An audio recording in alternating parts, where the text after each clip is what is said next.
잠시 안내 말씀드리겠습니다. 곧 좋은 일자리 도시로서의 전환과 미래의 조우라는 주제로 오늘 포럼의 두 번째 세션이고요. 전체 포럼의 네 번째 세션인데요. 오후 세션 진행하겠습니다.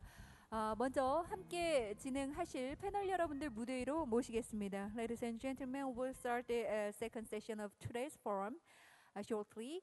And first of all, I'd like to invite all panelists for this session to the stage. Would you please come up to the stage, all panelists for this session? 네, 먼저 이번 세션에 함께해 주실 패널 여러분들 무대 위로 모시겠습니다. 무대로 함께해 주시면 감사드리겠습니다.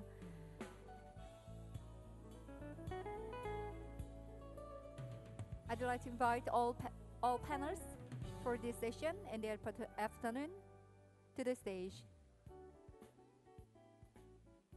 Thank you very much for your cooperation.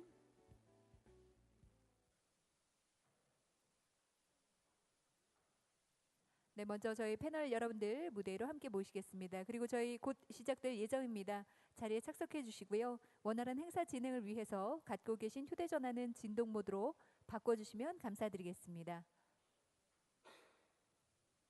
We'll start this session soon. Please take your seats and as a favor to all, please turn off your cell phone or put them on silent mode to minimize interruption during the forum.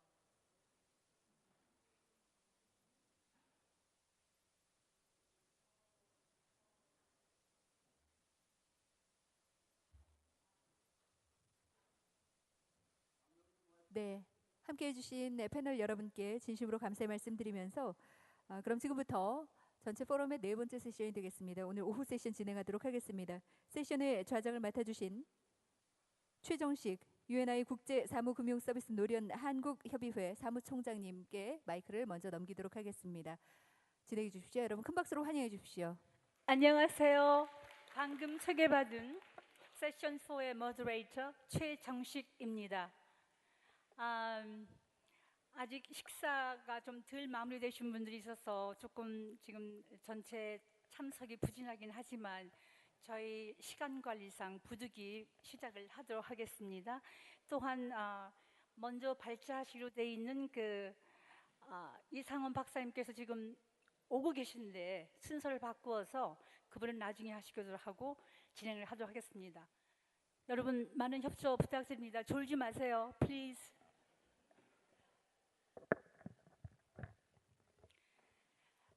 이번 세션은 그동안 어제 오늘 있었던 세션하고 약간 조금 다르죠.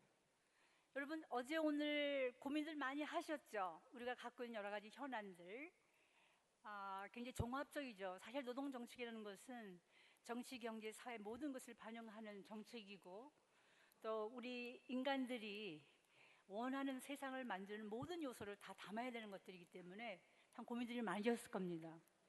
그리고 각국 여러 가지 경험들이라든가 스토리들이 많이 공유가 됐었죠. 그런데 오늘 제가 맡은 이 세션은 지금 현재 갖고 있는 여러 가지 복잡한 문제에도 불구하고 앞으로 내일, 미래에 우리가 어떻게 대응할 것인가 또 우리가 어떤 사회를 만들 것인가를 고민하는 장입니다. 그렇지만 너무 시리어스하게 생각하지 마십시오. 사실은 제4차 혁명이라는 그 용어가 최근 몇 년 동안에 많이 이제 융성하고 여기저기서 토론을 하고 있고 특히 일부에서는 제4차 혁명이 그야말로 하나의 그 인간에게 또 다른 재앙으로 오는 게 아닌가라는 그런 비관적인 그런 분들도 있고 또 말도 마 4차 혁명이 무슨 뭐 nothing special 그동안에 있었던 1차, 2차, 3차 혁명하고 뭐가 달라 걱정 마세요 라고 하는 분들도 계시고 여러 가지 다양한 의견들을 갖고 계십니다. 그럼에도 불구하고 제가 속해 있는 유니 글로벌 유니언 같은 경우는 2005년도에 그 남아공 케이프타운에 있었던 세계 총회에서도 공개적으로 그 주제 중에 하나를 미래 노동과 관련된 그 토론을 한 적이 있습니다.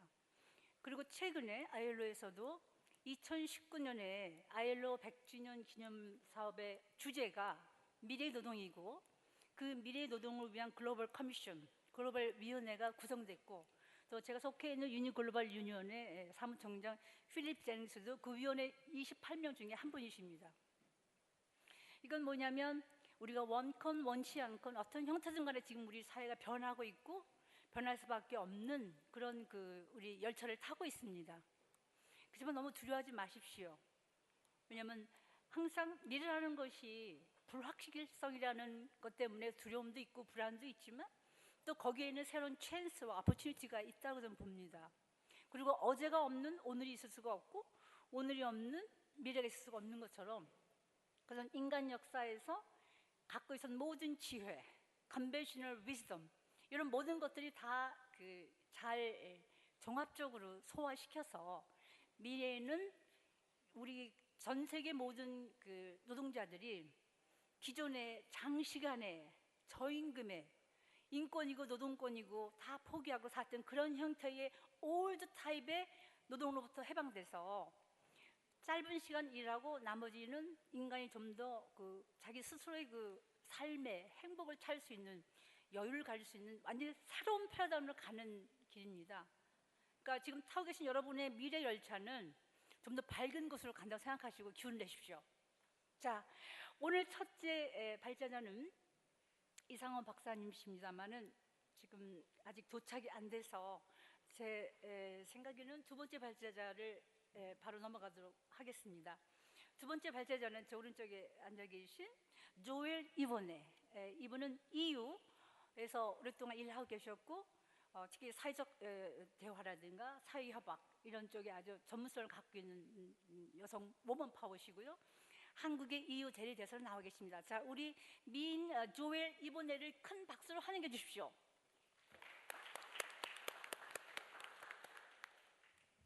Thank you very much, and I want to thank you basically for inviting me to speak today.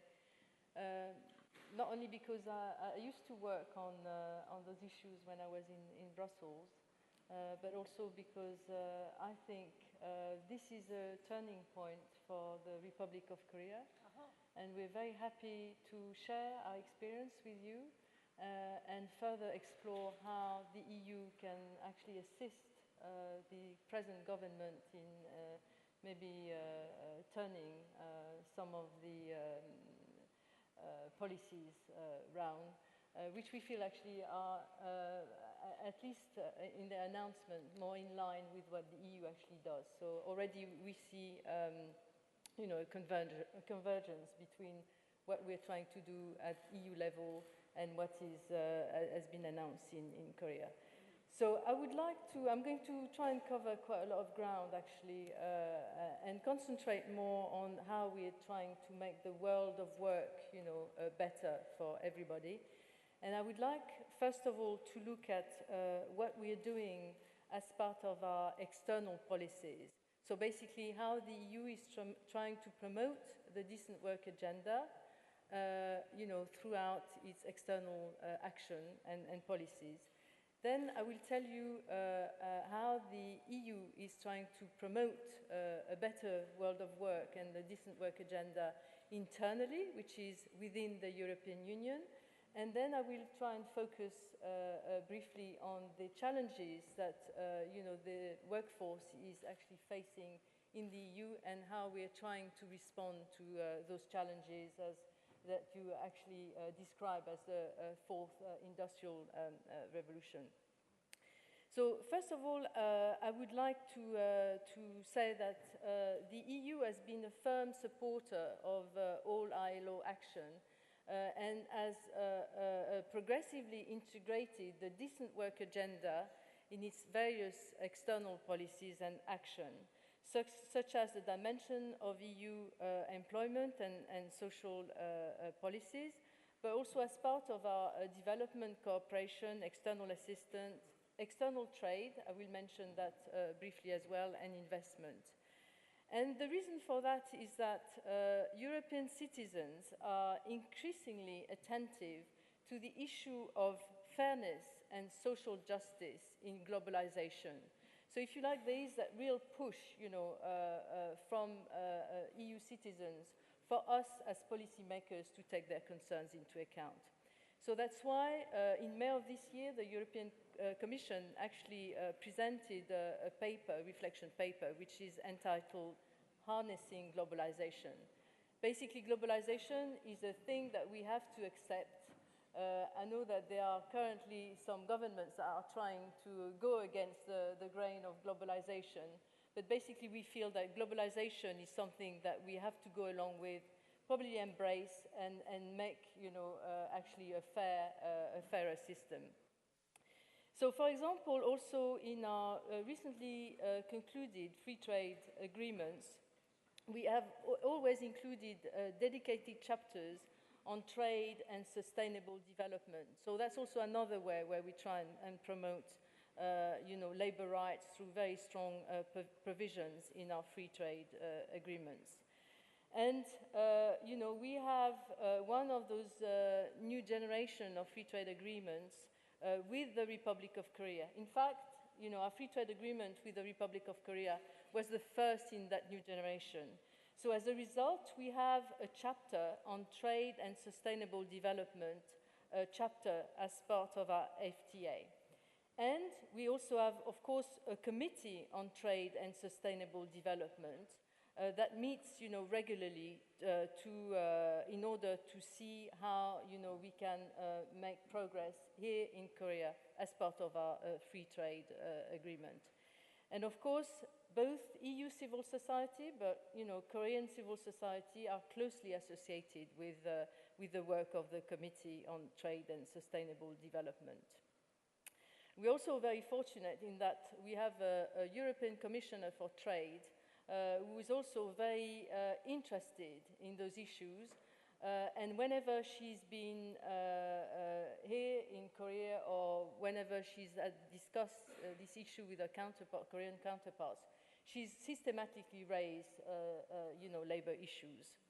But we also have a European civil society that's paid very great attention to what has been happening in the Republic of Korea, also showing support in particular to Korean trade unions in order to further labor rights.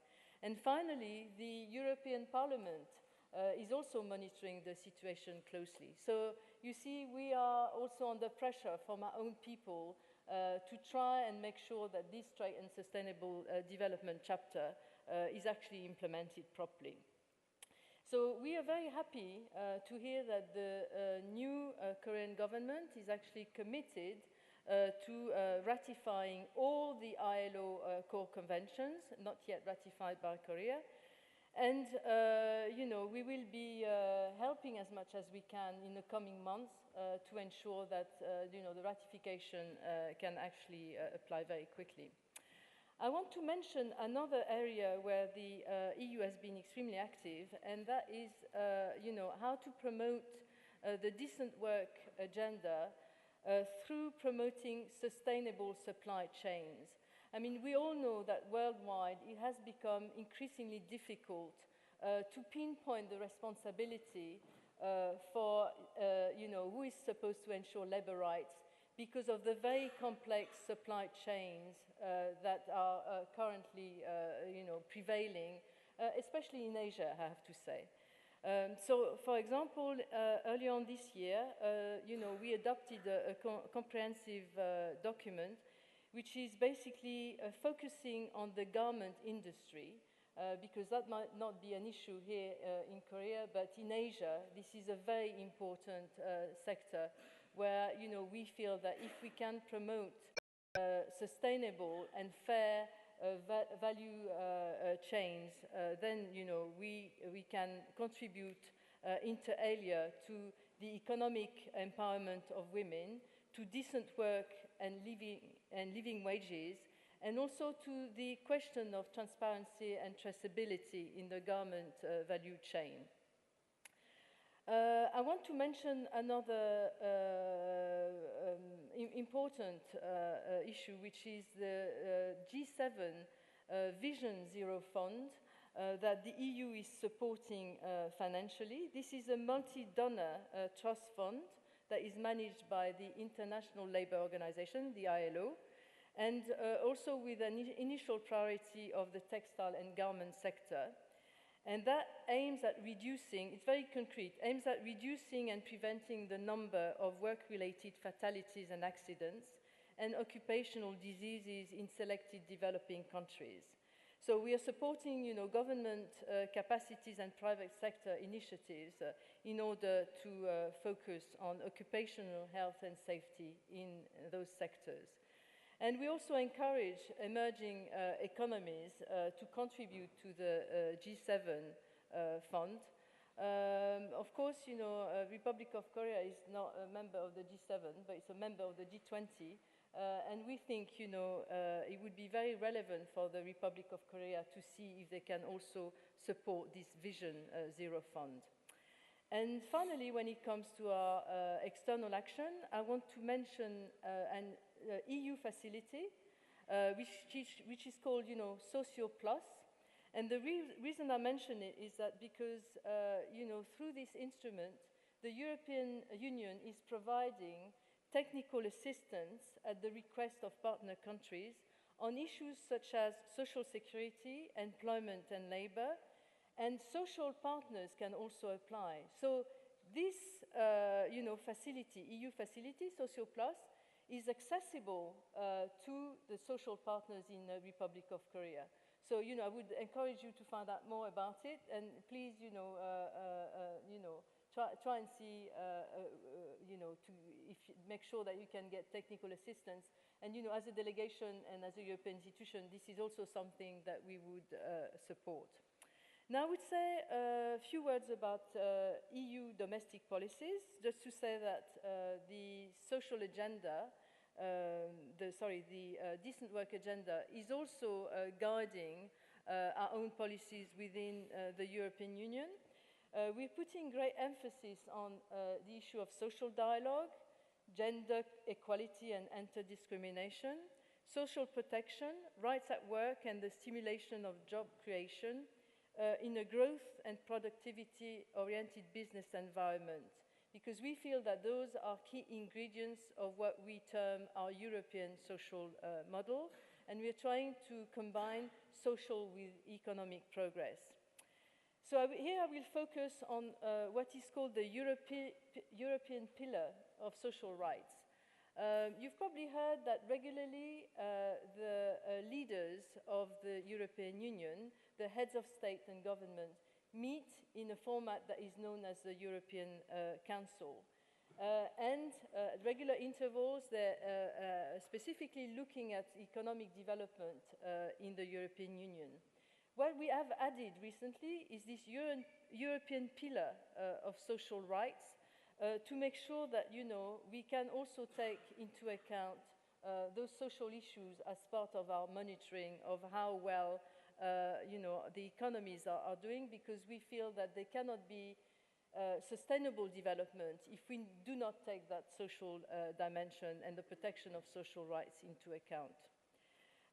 So we've tried to develop some comprehensive strategies, in particular to address the impact of globalization and digitalization and other trends like employment, skills, and education. But we'll come back to those issues of social protection and skills and education in a minute. In fact, I'm going to do that now. Basically, what we've seen is a rise in so-called non-standard employment, what here you call irregular workers. And the problem is those people find themselves in a very insecure situation when it comes to their social protection rights. So basically what we're trying to do, we're looking at social protection as well as employment services in order to make sure that those workers who are occupying so-called irregular jobs can also benefit from adequate social protection. And we want to better align our social security system with those new forms of employment. And then, the other aspect is digitalization, which is having a massive impact on the labor market and the type of skills that are needed in our economy. But we also think that digitalization is a huge opportunity for the improvement of job quality, higher productivity, and better social security. So what we are trying to do, we're trying to make sure that the workforce can adapt to those changes, and we're putting particular emphasis on skills, on making sure that the workforce can adapt, because the workforce will acquire the necessary skills to adapt. So we have a new skills agenda for Europe. 50 organizations have signed up in order to reduce the digital skills gaps, and we're hoping that more organizations will join the agenda. We think that the success of the initiatives I've just mentioned will require the combined efforts of governments, businesses, and civil society, including social partners. This is something that we're very much trying to promote within the EU, and this is something that we will support here in Korea. Now, I've finally reached the end of my presentation, and I think I'm within my time limit. And I will be very happy to answer any question you may have during the Q&A session that will follow. And I thank you for your attention. Thank you. EU에서 ILO에서 주장하고 있는 여러 가지 그 레이버 라이츠나 소셜 라이츠에 전폭적인 지지를 한다는 입장은 뭐 이미 우리가 다 주지하고 있는 사실이고요. 중요한 거는 이제 Trade and Sustainable Development. 우리 한국이 한국하고 EU하고 FTA를 체결하면서 사실 한국의 노동계는 유럽 노동계보다는 훨씬 노동 조건이나 노동 관련 레귤레이션이나 이런 부분, 특히 소셜 라이츠나 이런 부분들이 상대적으로 굉장히 열악했기 때문에 그 당시 한국 노동계에서는 여러 가지 우려가 많았습니다. 그리고 매번 또 EU에서도 매년 한국의 여러 가지 노동 조건이나 소셜 프로텍션 라이트에 관한 부분들을 많이 업그레이드할 것을 요구하는 것으로 알고 있습니다. 마침 이제 어제 저녁에 만찬에서도 옐로우 가이드라이더도 말씀 있으셨고, 또 오늘 아침 신문에도 보니까 어제 가이드라이더가 문재인 대통령도 만나시고 여러 요인들을 만나시고 하면서 문재인 정부가 강력한 의지를 갖고 있다는 것, 특히 ILO의 기본 노동권에 대한 협약을 비준할 거라는 강력한 의지를 갖고 있다는 것이 여러 가지 형태로 지금 언론에 보도되고 있습니다.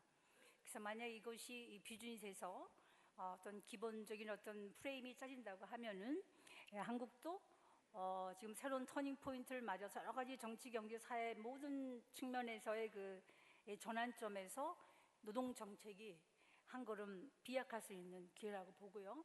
그런 차원에서 EU하고의 어떤 한국하고의 추가적인 더 많은 협력과 정보 교류가 필요하다고 봅니다. 특히 이제 조엘께서 말씀하신 것 중에 아까 소셜 플러스라는 그런 게 있다고 하니까 그런 펀딩, 그런 어떤 테크니컬 어시스턴스도 필요하다면 한국이 앞으로도 좀 더 자세한 정보를 갖고 또 그것을 많이 활용할 수 있는 그런 기회가 되길 바랍니다. 감사합니다. 자, 다음은 이상훈 박사님, 좀 숨 좀 돌리셨어요? 웰컴. 네. 네. 그러면 순서를 바꾸어서 이번에는 이제 이 미래 노동에 대해서 ILO는 어떻게 준비하고 있는지, 또 ILO에서 생각하는 미래 노동에 대한 컨셉츄얼라이제이션은 어떤지를 한번 들어보는 시간을 갖도록 하겠습니다. 우리 ILO에 지금 2000년부터 나와 계신 오랜 경험을 갖고 계신 분이십니다. 이상헌 박사님이십니다. ILO 사무차장의 정책 특보십니다. 큰 박수로 환영해 주십시오.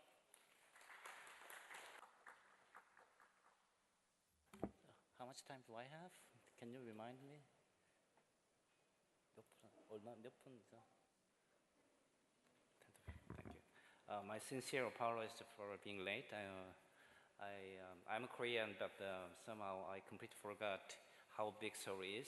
So I made a big mistake actually to going out with my big boss, and then I tried to get taxi. Then I immediately found myself in the traffic jam. So that's the reality of Seoul. So that's why the city is very important. I mean, that's a big lesson for me today. What I'm going to do in my rather short intervention today is two things. One is I just want to discuss broadly about the future work, especially in the context of the International Labor Organization's new initiative. Second, I'm trying to then give a bit of some thought to what all this means for the city, especially employment and the labor policies. The first thing I have to say, as sort of the prelude for my intervention is that when we are talking about future work, we do not need to be futuristic. It's two different things. So for example, when I proudly announced to my son is now 18, that from now on I will have to very work hard on the issue of the future work. And then my son's immediate response is, so do you know what's going to happen to me in 2 years of time? I said, well, I don't know. I mean, that's probably, you may know better than me.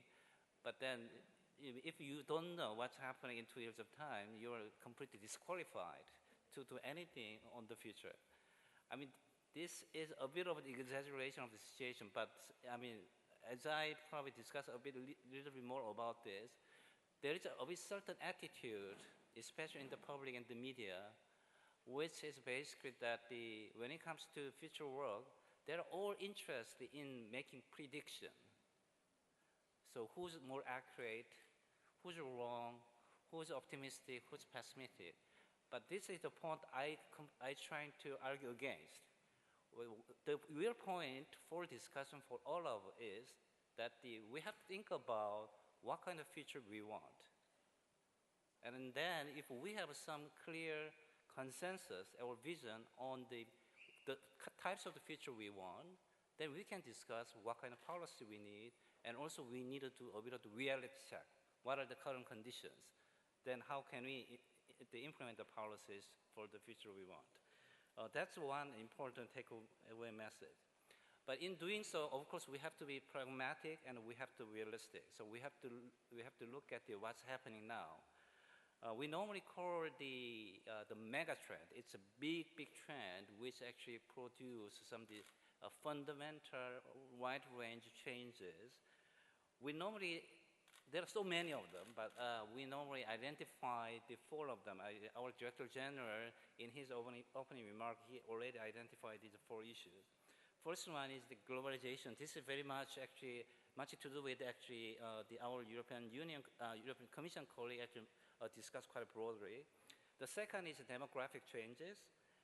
And third is the technology. You may already notice I put the technology only on the third, not the first. And the fourth one is the climate changes. Of course, all of these changes actually exacerbate right now some of the prevailing conditions.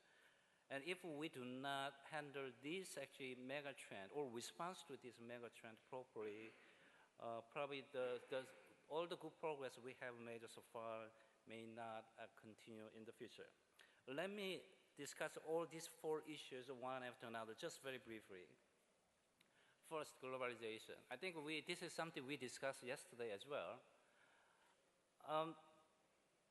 I have quite of the mixed feeling about globalization. So the ILO, for example, since the early 1990s, when actually what we call Washington Consensus, or the neoliberal policies, took actually root in many the policy decisions around the world, we immediately start to give a bit of the warning that the types of globalization at the time may not produce the result we want.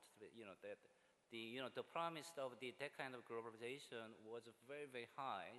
So the high growth, high employment, benefiting everybody.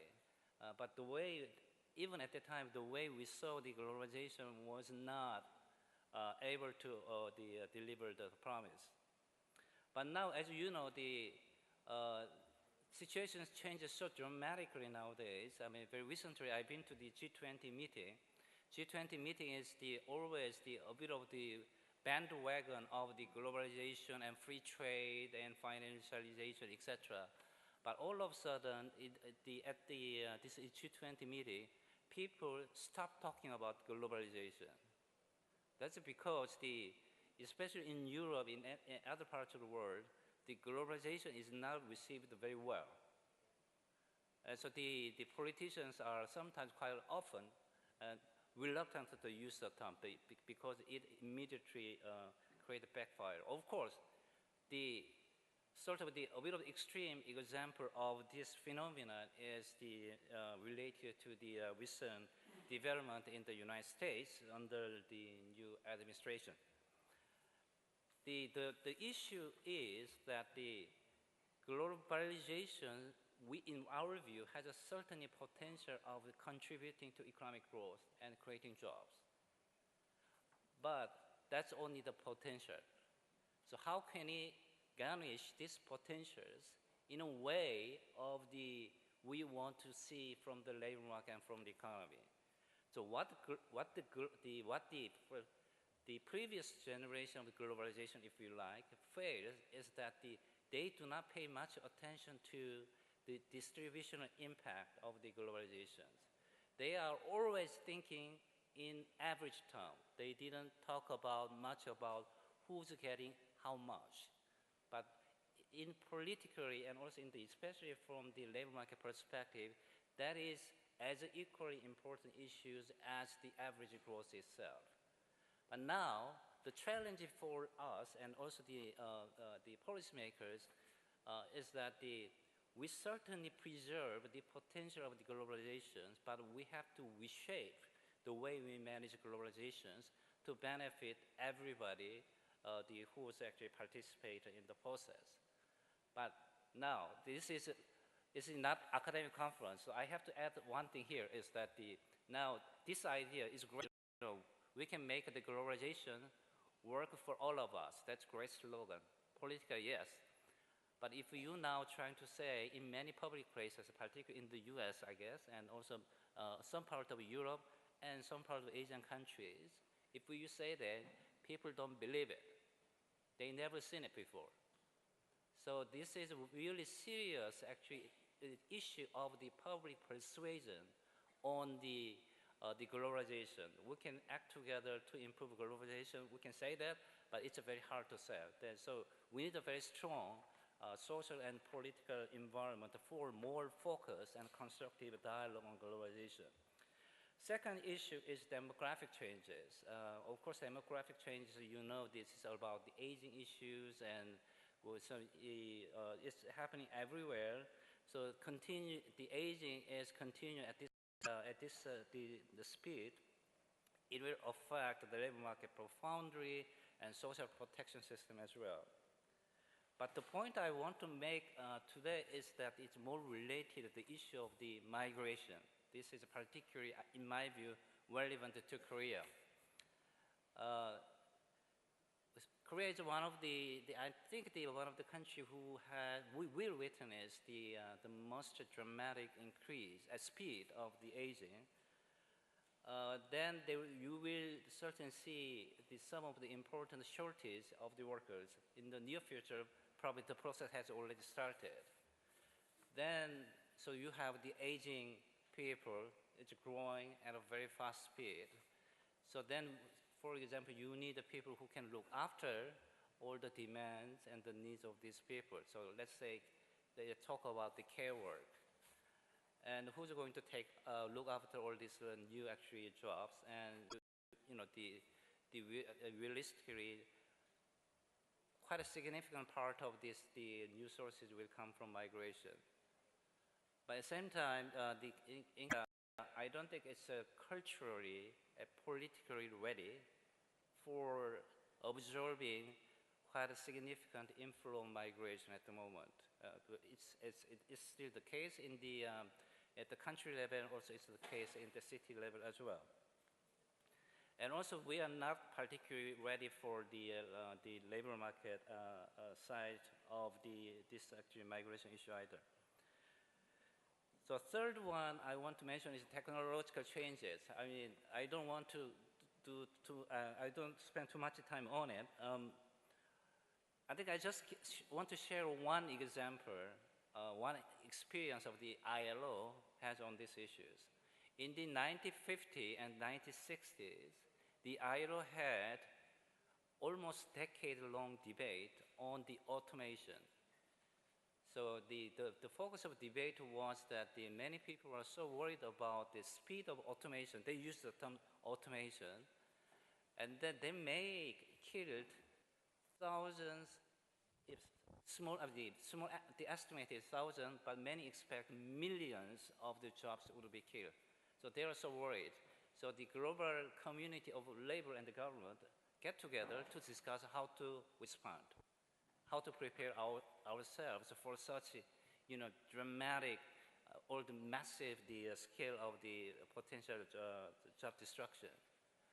And we wasted almost 10 years in debating that, but I think many of you remember what happens in the 1950s and 1960s in the global capitalism. Sometimes we call it the golden age of the capitalism, in which the economy is growing phenomenally, and that's when actually we create lots of jobs.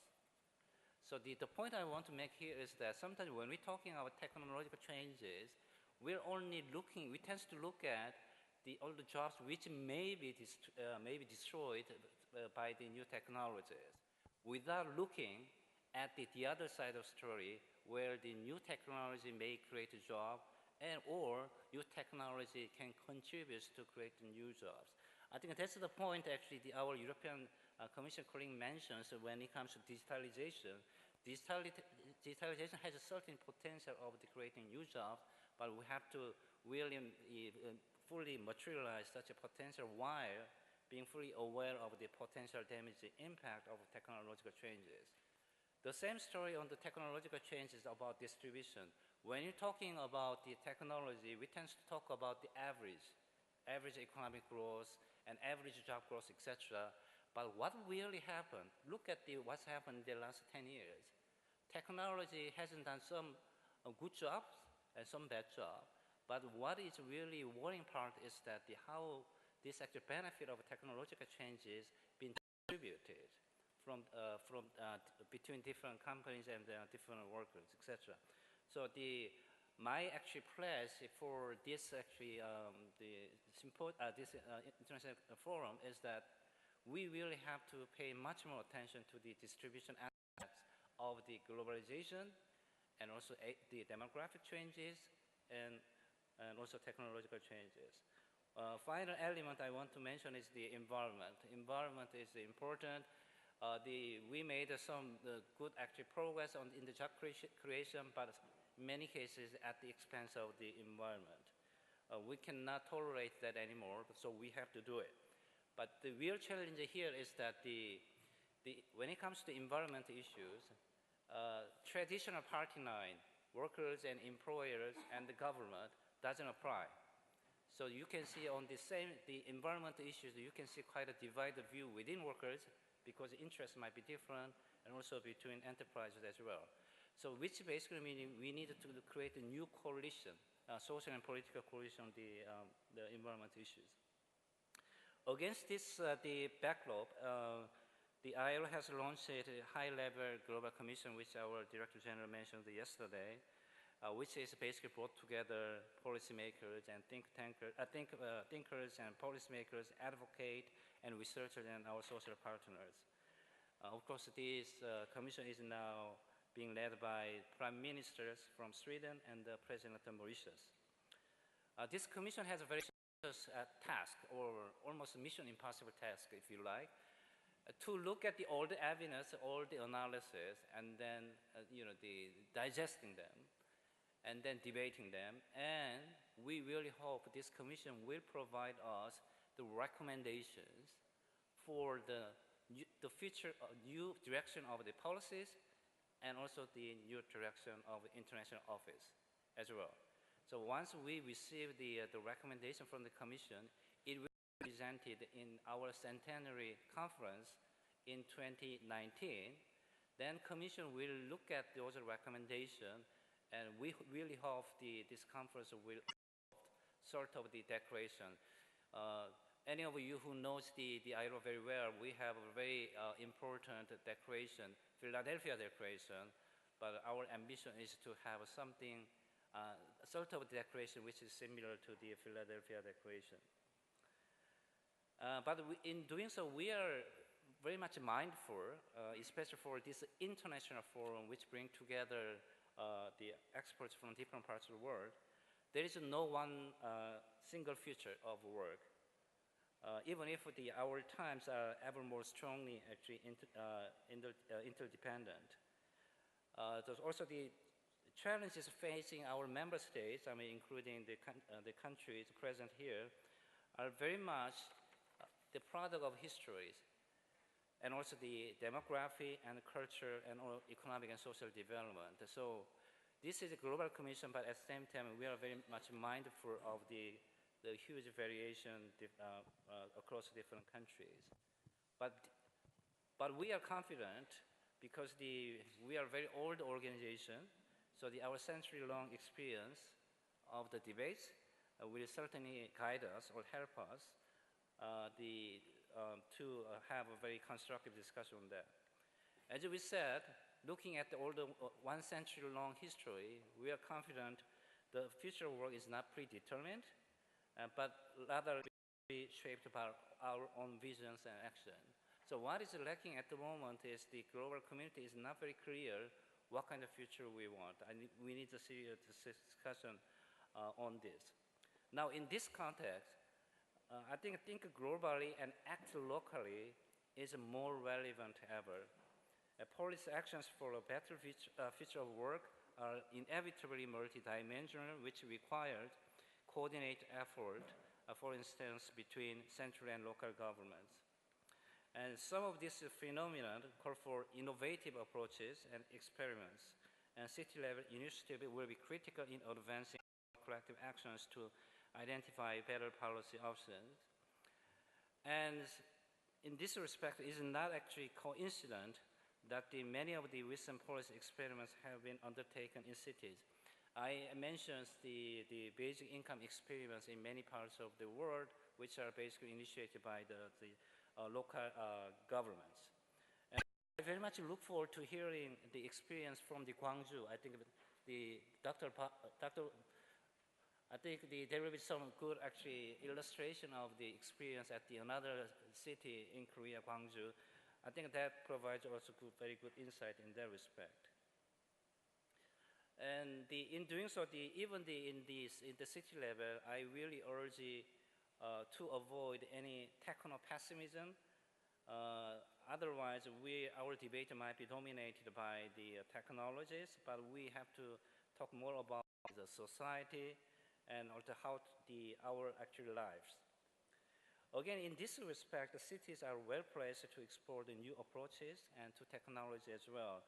I think the city of Seoul has been demonstrating how the city can use technologies for the benefit of the citizens. I think certainly we can build on that experience and also coming up with some of the common lessons and also the common practices. And the one thing I want to highlight in this respect is technological inclusion. So even globally, we are talking about we are complaining about too much of technology in the advanced countries, Europe, etc. But when you go to Africa and some of the low-income, the Asian countries, they are worried about the lack of technology. And that is the case at the city level, so making sure everybody is on board on the technological changes is important. This is particularly important in our common agenda on reducing inequality within the city. So in conclusion, if the future work depends on what we want, but also what we do, then how workers and their families can voice their views will be of critical importance. The recent years have seen the significant growth in the grassroots activities, which very much welcome, and also community movement as well, especially at the city level. But this should be strongly supported by the local government. Given this global trend of declining membership in the workers and employers organization, I think the city can experiment the different methods which are innovative in organizing voices at the city level. I think once we try different experiments, taking into account the city-specific circumstances, and when we meet next time, we can bring together all this experience and exchange our views and the insights, then probably we may have better vision on how we can act together and work together to making our future much better. Thank you. Thank you very much, Dr. Lee. 지금 이상훈 박사님이 여러 가지 뭐 지금 현상을 얘기하시고 어떻게 변화하는 부분에 대해서 지적하셨는데 결론적으로 가장 큰 문제는 distributional imbalance, 분배의 불균형, 분배의 불균형, 또 불평등이라고 저희 생각됩니다. 우리가 2008년 글로벌 금융위기가 나오면서 그때 많은 사람들이 이제는 더 이상 이렇게 시장 위주의 자본가 위주의 독식하는 그 글로벌라이제이션이나 캐피탈리즘하고는 굿바이 할 테니까 이제는 뭐 새로운 장르가 열릴 거다. 그야말로 이제 포스트 글로벌레이션, 포스트 캐피탈리즘 이런 여러 가지 이론들도 나오고 했었죠. 그러면서 불구하고 불을 끄고 난 다음에 계속해서 지금 분배의 그 불균형은 더 깊어지고 있고 불평등은 지금 출혈가 되지 않고 있습니다. 그러는 와중에 지금 우리 한국도 그렇고 일본도 그렇고 많은 나라가 그 저출산 고령화라는 또 덫에 걸려 있어서 이제 미래에는 지금 노동의 어떤 그 그림이 그리기 전에 그 경제 활동을 하고 생산할 수 있는 청년 인구가 굉장히 줄고 있기 때문에 여러 가지 그 복잡한 사안들이 같이 얽혀 있습니다. 그런 차원에서 이제 아일로에서 이렇게 2019년도에 미래 노동에 대한 주제를 가지고 이렇게 글로벌 차원에서 다뤄주는 건 제가 굉장히 환영할 만한 일이라고 보고 있고요. 미션 임파서블을 만들기 위해서는 특히 미래 노동과 관련해서는 적어도 그 젊은 층들, 적어도 30대 초, 20대, 예를 들면 이상원 박사님의 아들 같은 그런 분들이 앞으로 당신들이 원하는 사회가 어떤 것이냐를 물어봐가면서 그들로 하여금 그림을 그리게 하고 그들로 하여금 상상력을 최대한 동원하게 하고 또 새로운 테크놀로지를 훈련을 시켜서 나갈 것 같습니다. 감사합니다. 다음은 EUCCK 유럽 상공회의소의 사무총장입니다. 사무총장? 네. 이게 한글로는 사무총장이 되는데 그러니까 영어로는 프레지던트네요. 크리스토퍼 하이디를 환영해 주십시오. 이번은 이제 EU 유럽 상공회의소입니다. 조엘은 EU 한국 대리대사고요. 그다음에 이분 크리스토퍼 하이디는 유럽 상공회의소입니다. 암참 미국 상공회의소가 있듯이 자, 이 유럽 상공회의소 입장을 어떤지 한번 들어봅시다. 크게 환영해 주세요.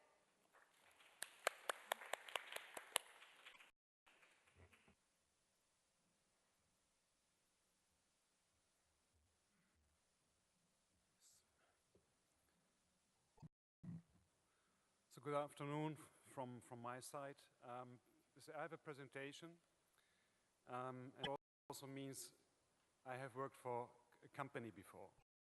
So company guys love PowerPoint presentations, so we always have one. So that's why I will use now, let's say, a PowerPoint presentation in which with some words. Before I start, I'm 51 years old. I graduated from university when I was 25. So there's a gap of 26 years. I worked 23 years. 1 year I did a postgraduate program at a university in Germany and Japan, but 2 years I was unemployed. And this period of unemployment was not 2 years in one section, but so the worst thing actually was not having money. So when I was young, of course, I could manage. Yeah? The most worst thing was also not the uncertainty, because when you're younger, you have optimism that sooner it will work out. I think the most critical thing actually was that during this time, you as a human being could not contribute to society. Yeah? And I think maybe it's a bit naive, but so we have seen in many countries, also in Europe recently, high unemployment ratios and the like. We have in Korea as a problem for the young people. Yeah? So my pledge to politics would be that people should have a natural right to work if they want like to work. So this is next. So I think we all know this number. In the 60s, Korea had a GDP of $87. Yeah, so $87 per capita per year. Nowadays, we are talking about bigger numbers. So last year the GDP per capita was 27,500, and in 2018 it shall increase to 30,000. So if you look on what happened from 1960s to nowadays, you would not assume that we have any problems in decent life, decent work. Fact is, nevertheless, that we have groups of society who have not benefited from this tremendous growth from the 60s to nowadays. So naturally, let's say jobs are important for growth. I would like first to have a look on 3 problematic groups or areas.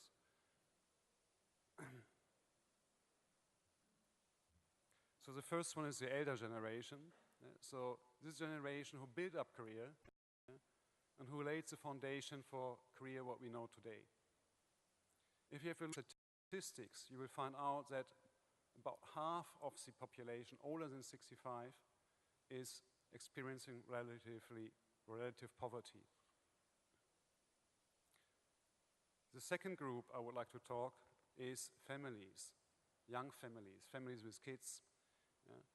And this is especially critical for all, I think, for all people, either mothers or fathers, who take a temporary break after a child was born.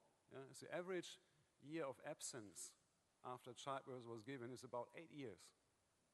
So it means if you're exiting for 8 years, you might not have the same career possibilities as your colleagues who stayed at the company. The last critical group I would like to talk about is the young generation. And the buzzword also in Europe is actually it's a lost generation. So we have in Greek, we have an unemployment rate about the young people of about 50%. But this is an official number. So we have engineers who studied in Greek, who studied engineering, graduated, and work now in a coffee shop. So these people will never be able again, after 3, 4, 5 years having lost contact to the engineering, to work in their original learned job. And I think also in Korea we have a big problem. So the unemployment rate is about 15%. So I don't know the unofficial number, because we all know that there's a big gap also between the official and the unofficial number. So students have spent so much hard time to learn, to enrich their skills, their mindset, have spent a lot of money on Hagwon, on university and so on. And the prospects for many of them are quite weak. So career is changing. I think it's a natural fact that not only career as an economy, but also as a society is changing. There are some predictions where career will be in 2030. So I don't want to touch them here, but I would like to focus actually on the GDP growth rate. So we are now talking, I think last year we had a GDP growth rate of about 2.7%. So we're not talking about anymore about an Asian tiger. Korea is not an emerging country anymore. It's a mature country, and the growth rates for the next decade will be in the range between 2 and 4%. 4% more on the optimistic side. Realistically, we will hover around about 3%. So we'll not see by natural that more and more workplaces are established in Korea. So we need to have solutions, accepting first of all this reduced growth, but we need to have solutions to foster additional growth, but also employment. I think for the elder generation and for the young families, it must be a combination. First of all, and I'm very happy that the Moon administration actually has announced that they will increase the public pension for low-income pensioners, but also to introduce a childcare allowance from next year. This is not a business view. This is more like, let's say, what society should get when there is fairness in public policy. But we also need to have a mind change. I think here in Korea, there are still not enough part-time jobs in the industry. It is rather considered bad working only 20 hours a week. not utilizing a human resource fully. Or we have the case that there is a part-time contract, 20 hours, but actually the person works 40 hours. Yeah? So we need to have part-time jobs for younger families, of course, or for young parents with the option to gradually increase to full-time back. Yeah? But that families can take care about their children working 20 hours a week, yeah? When the birth is over, moving up to 30 to 40 hours.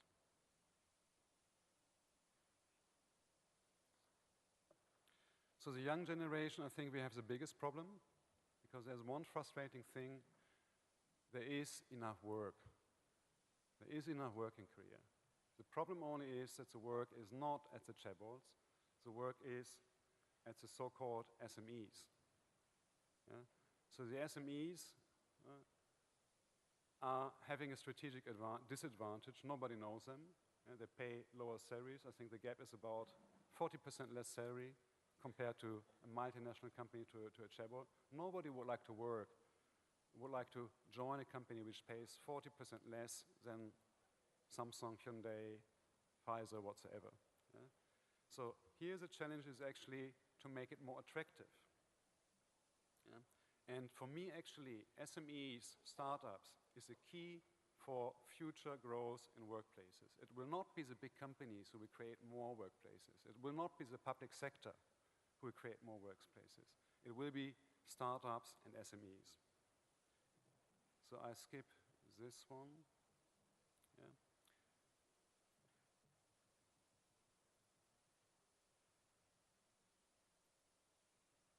No. Back.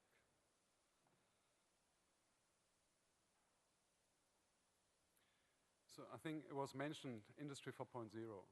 So we are now really in a phase where basically almost everything experience in leadership, in managing a company, yeah, in even governing a country would change. Yeah? So we now nowadays we know the Internet of everything, yeah, Internet of things, whatsoever. We are talking about everything to be connected. Yeah? This will have a big impact on how we live, how we work, etc. So we'll have products which are connected to consumers, companies or connected consumers. Yeah? So we will have, in a couple of years, we will have a fully interconnected society.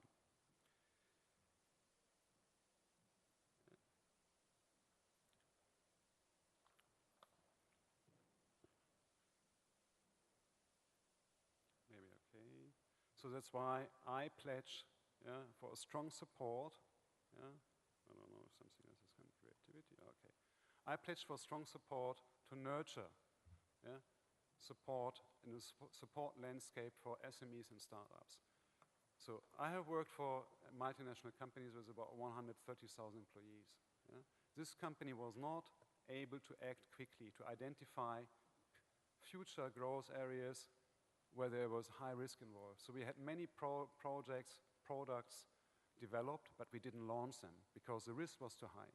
If you have a startup, if you have an idea, if you're convinced that this product will become success, you will do everything to make this business idea a success.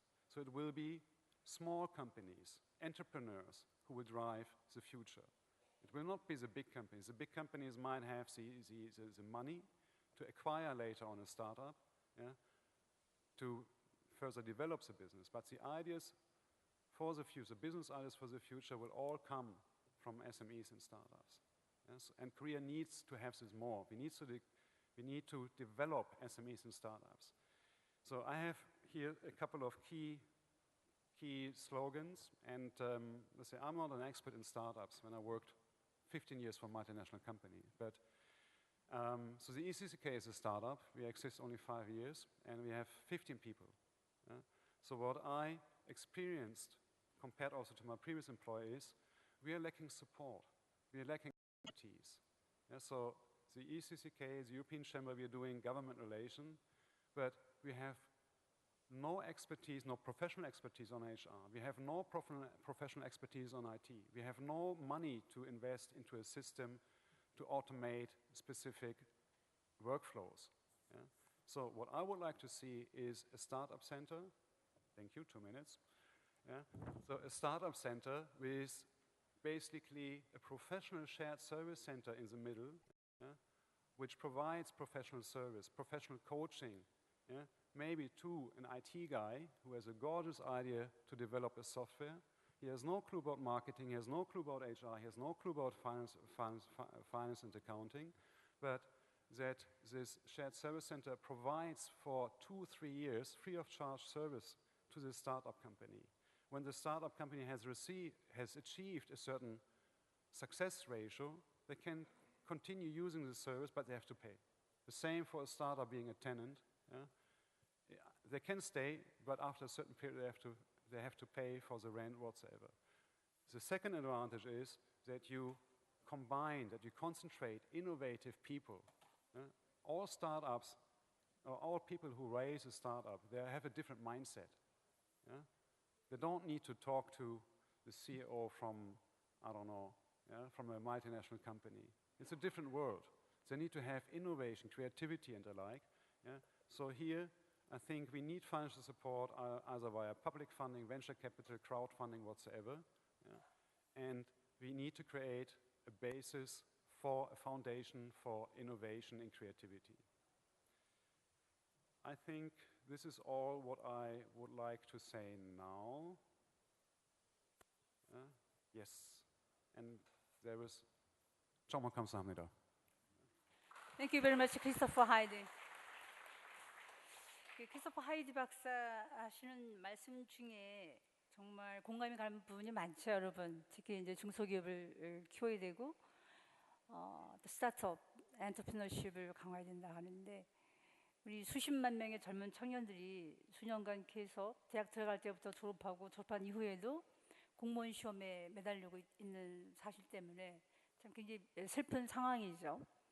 그리고 어느 외국의 대단한 투자가가 한국에 만약 젊은 애들이 계속 공무원 시험에 매달린다면 한국의 미래는 없다라는 말 했습니다. 저는 거기에 크게 공감을 합니다. 근데 저희가 1998년 9년에 아시아 금융위기 때 IMF 펀드 받고 하면서 김대중 정부가 바로 탄생하면서 그때 두 가지 커다랗게 저희가 기억이 남는 게 있어요. 이 거버먼트. 그래서 그때 굉장히 이런 인터넷 전자 정부 쪽으로 많이 투자를 했었고, 덕분에 우리가 인터넷 이코노미를 이뤘습니다. 작년에 몇 개월 동안 추운 겨울에도 수천만이 모여서 촛불혁명의 대열에 서서 새로운 우리가 정치적 랜드스케이프를 만들어냈는데, 그게 그때 이 거버먼트의 초석을 다져놨고, 그 이후로 절대적인 숫자의 많은 국민들이 인터넷에 연결되지 않았다면 촛불혁명을 이렇게 효율적으로 그 시간에 몇 시 어디에 어떻게 모이고 이런 거에 대한 부분들이 잘 안 됐을 거예요. 그래서 어떻게 보면 그건 굉장히 대단히 성공했었죠. 다만 그때 김대중 정부 때도 벤처 캐피탈 쪽에 엄청 투자를 했습니다. 제 기억으로도 젊은 청년들 혹은 새로 신생 기업을 원하는 많은 기업가들을 위해서 인큐베이터 하는 그런 시스템도 많았고, 재정적 지원 여러 가지 많이 있었었죠. 그럼에도 불구하고 중간에 나온 거나 파이널 나온 리포트에 의하면 그게 제대로 매니지가 안 되고 성공한 케이스가 굉장히 적었어요. 성공률이 굉장히 낮았었습니다. 그렇다고 해서 지금 다시 또 그냥 대기업에만 목줄을 대고 정부가 대기업에만 배깅하면서 제발 좀 고용 좀 탈출해달라고 할 수 있는 상황은 이미 아니라는 건 이미 전 국민이 다 알고 있거든요. 그렇다면 우리한테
잠시 안내 말씀드리겠습니다. 곧 좋은 일자리 창출을 위한 도시 비전과 전략이라는 주제로 마지막 세션 시작하겠습니다. 밖에 계신 참석자 여러분께서는 행사장 안으로 들어오셔서 착석해 주시면 감사드리겠고요.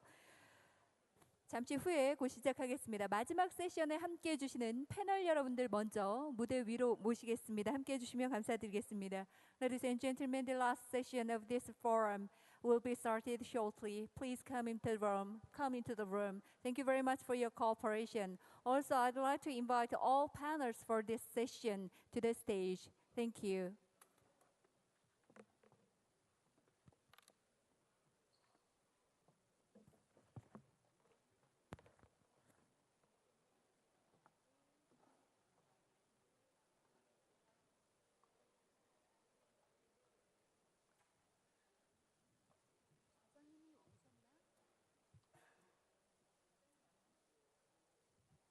네, 그리고 마지막 세션에 좌장을 맡아주실 좌장님도 무대 위로 모시겠습니다. I also would like to invite the moderator for this session. Would you please? 그리고 또한 원활한 행사 진행을 위해서 갖고 계신 휴대전화는 진동 모드로 바뀌어져 있는지 다시 한번 확인해 주시면 감사드리겠습니다. To minimize interruption during the last session, please turn off your cell phone or put them in silent mode. Thank you very much.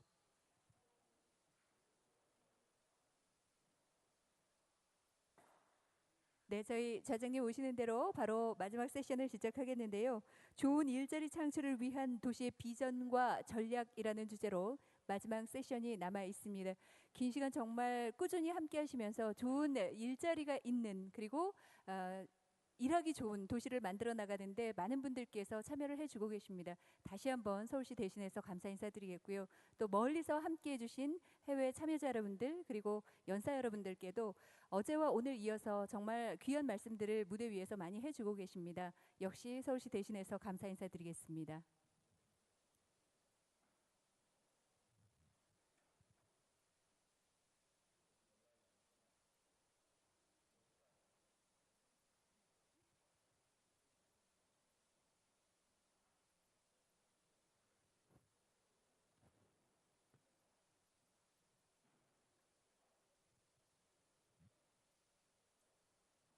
네, 좌장님 오시는 대로 바로 마지막 세션 진행할 텐데요. 오늘 패널 여러분들께서 또 함께하고 계십니다. 6분의 패널 여러분들께서 마지막 세션에 좋은 말씀을 함께 나눠주실 예정입니다. 그러면 함께하고 계시는 6분의 패널 여러분들 한 분 한 분 소개를 좀 해드릴까 합니다. 먼저 멀리서 역시 함께 참여를 해주셨습니다. 로렐라이 살라스 뉴욕 소비자 보호국 국장님께서 함께 해주고 계십니다. I'd like to introduce to our participants. First of all, Ms. Lorelai Salas. 큰 박수로 여러분 환영해 주시면 감사드리겠습니다. Just would you please stand and give your note to our participants. No, I mean to introduce you to our participants. Thank you very much for joining us today. Thank you. 그리고 모하메드 세피아님, 모로코 슈프 샤오엔 시장님께서 오늘 함께해 주셨는데 어제부터 함께 자리하고 계십니다. 큰 박수로 환영해 주십시오. Please welcome him. 아베 히토시 일본 효고현 산업정책기획국장님께서도 함께하고 계십니다. Please welcome him with a warm round of applause. Thank you very much for sharing your time. 그리고 호사카 노부토 일본 세타가야 구청장님께서도 자리를 해주셨습니다. 큰 박수로 함께 환영해 주시면 감사드리겠습니다. 이어서 로날드 모얼 남아공 요하네스버그 도시경제발전위원회 위원장님께서 함께하고 계십니다. 큰 박수로 환영해 주십시오.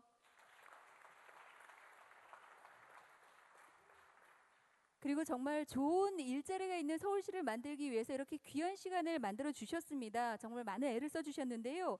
서울시 조인동 일자리 노동 정책관님을 소개해 올리겠습니다.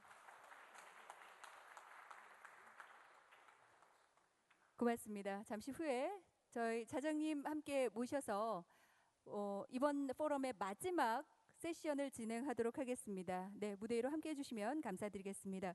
오늘 박태주 경제사회발전 노사정위원회 상임위원께서 마지막 세션을 좌장을 맡아서 함께 진행을 해주시겠습니다. 여러분 큰 박수로 함께 환영해 주시면 감사드리겠습니다. 네, 그러면 박태주 위원님께 마이크 넘겨드리겠습니다. 부탁드립니다. 예, 좀 늦었습니다. 노사정위원회 상임위원으로 있는 박태주입니다. 긴 여정들을 어제부터 오늘까지 해왔었고 드디어 이제 마지막 우리들이 해야 할 일만 남아있습니다. 오늘은 마지막 1시간 동안 각국의 사례를 종합적으로 점검하는 그러한 순서를 갖는 것으로 그렇게 하겠습니다.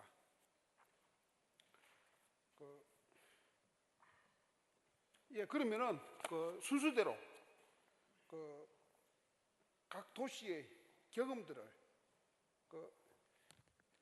좋은 일자리를 만들기 위한 또 나쁜 일자리를 좋은 일자리로 바꾸기 위한 각 도시들의 경험 사례를 지금부터 시작하기로 하고 첫 번째 사례로서는 죄송합니다. 이건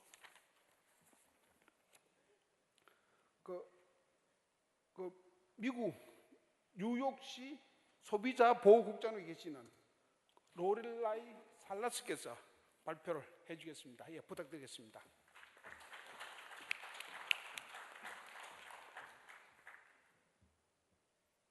Hi, good afternoon again.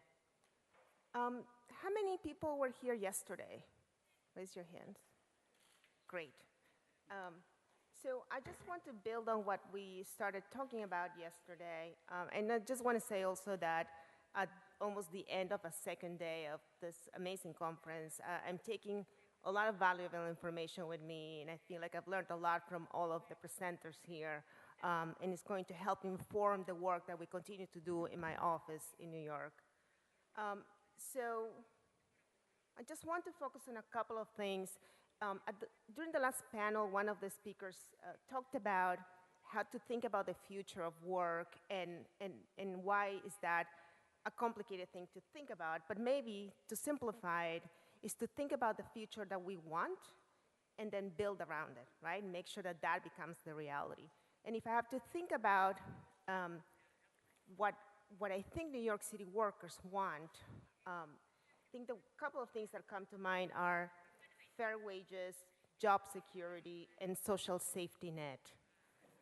And I can tell you that because not long ago, a few months ago, my office held a public hearing in New York City where we invited workers and advocates and labor unions to come and testify and tell us about working conditions in different industries. We had people who worked in domestic work, construction, film, there were writers, and even professors who talked about all very much the same issues. A lack of an ability to get paid and job insecurity. So I talked about the Office of Labor Policy and Standards, and this is the office now that is dedicated in my city to taking care of workers and the needs in different industries. And as we think about the problems that people care about the most, like wages and benefits, we need to think about that in the context of giving protections for all workers, not just regular workers or full-time workers or traditional workers, as we call them in New York City, but also thinking about contingent workers or irregular workers, as you may describe them here. So what does that look like? And what does it look like for someone who is self-employed to eventually be able to retire and to have access to health care and to retirement benefits? That is still very much a question, but it's a question that I think it's not just up to us to be thinking about in New York, but it's a question that I think I will welcome hearing about other cities and what they're doing with that respect. People talk about portable benefits, but it's still very much, to me, a question mark whether who's funding that, who's going to be paying for those benefits. And so I want to just talk about one of the biggest problems that we see in terms of workers, workplace violations, at least in New York and across the US, and it's the problem of wage theft. What is wage theft? Wage theft is when workers are not paid the wages they're owed under the law. Wage theft is when workers are supposed to receive tips and the employer keeps the tips. When workers are not getting paid overtime, the law in New York or in the US requires that if you work more than 40 hours in a week, that you are going to get paid a premium pay, so more than the regular salary that you were promised. That acts as a limitation on hours of work. And it's interesting to hear about that because there's been a lot of discussion in Seoul about enacting laws to limit a number of hours of work. For us, the limitation is that we tell employers, if you're going to have someone work more than 40 hours in a week, you're going to have to pay them more. Now, the problem is that this is not really, it's not really working. I mean, there isn't enough enforcement happening to ensure that workers truly are given the opportunity to receive overtime wages when they're made to work longer hours. So what can we do when the office that is part of my agency has limited authority with this respect? The issue of payment of wages is mostly a state and federal law issue in the US, and so we have very limited powers there. So we have to get creative.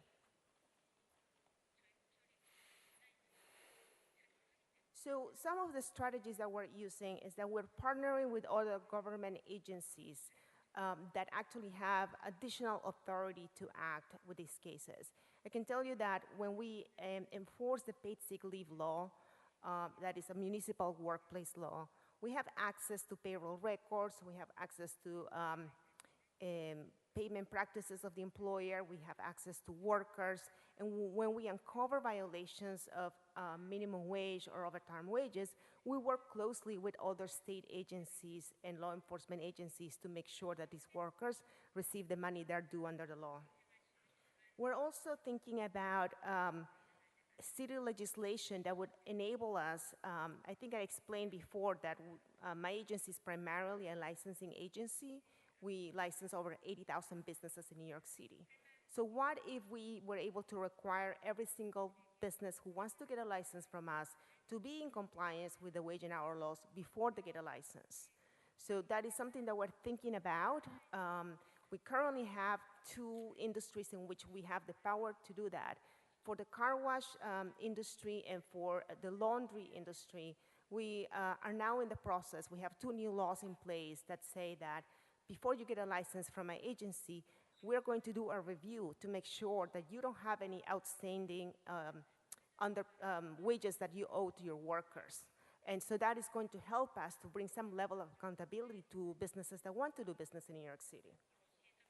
And a third strategy that we're exploring right now, and we're at the very beginning stages of that, is thinking about if enforcement is not an option, right? We don't have the ability to issue penalties or fines to the employers for violations of wage payments because it's not our law. Could we instead come up with a voluntary program where we offer to mediate those complaints? Now, typically, I'm much more of the idea that you need to have incentives for employers to comply, and therefore a mediation may not be enough. But when state and federal agencies don't have enough money to do these cases, they don't have enough investigators to do the work, maybe it's something that we can do, a different strategy. Similar a little bit to what the living wage campaign in London is, as you heard yesterday. It would be a voluntary process, but it's something that I think we're willing to experiment with. And so I think that one of the things that I'm taking from this conference is that as cities, we have a role to play. We have an obligation to think about the needs of our workers, but also we have to keep being creative and to keep thinking that we're going to have to adapt to the changing needs of workers in our workforces, because it is hard to predict what the future of work will be like. So having that ability to be flexible and to be reactive and responsive to the most urgent needs of workers is something that I think as cities we need to keep in mind all the time. So thank you very much.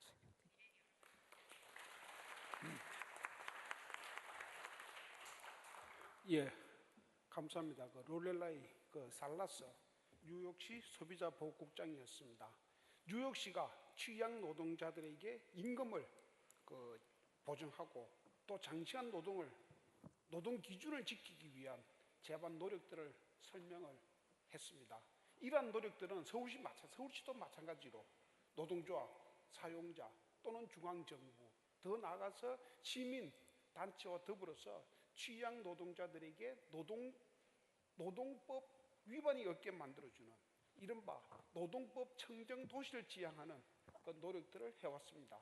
이런 뉴욕시의 어떤 경험과 서울시의 경험이 다양한 측면에서 서로 만날 수 있다는 것을 보여준, 어쨌든 취약 노동자를 위해서 살라스가 이야기한 도시가 할 수 있는 역할이 있고 창의적 역할을 발굴하는 것이 중요하다 하는 말씀을 하셨습니다. 고맙습니다. 이어서는 어제 아침에 그 키노트 스피치를 하셨던 로날드 월시입니다. 요하네스버그 경제사회발전위원회 위원장이십니다. 예, 박수로 맞이하시겠습니다.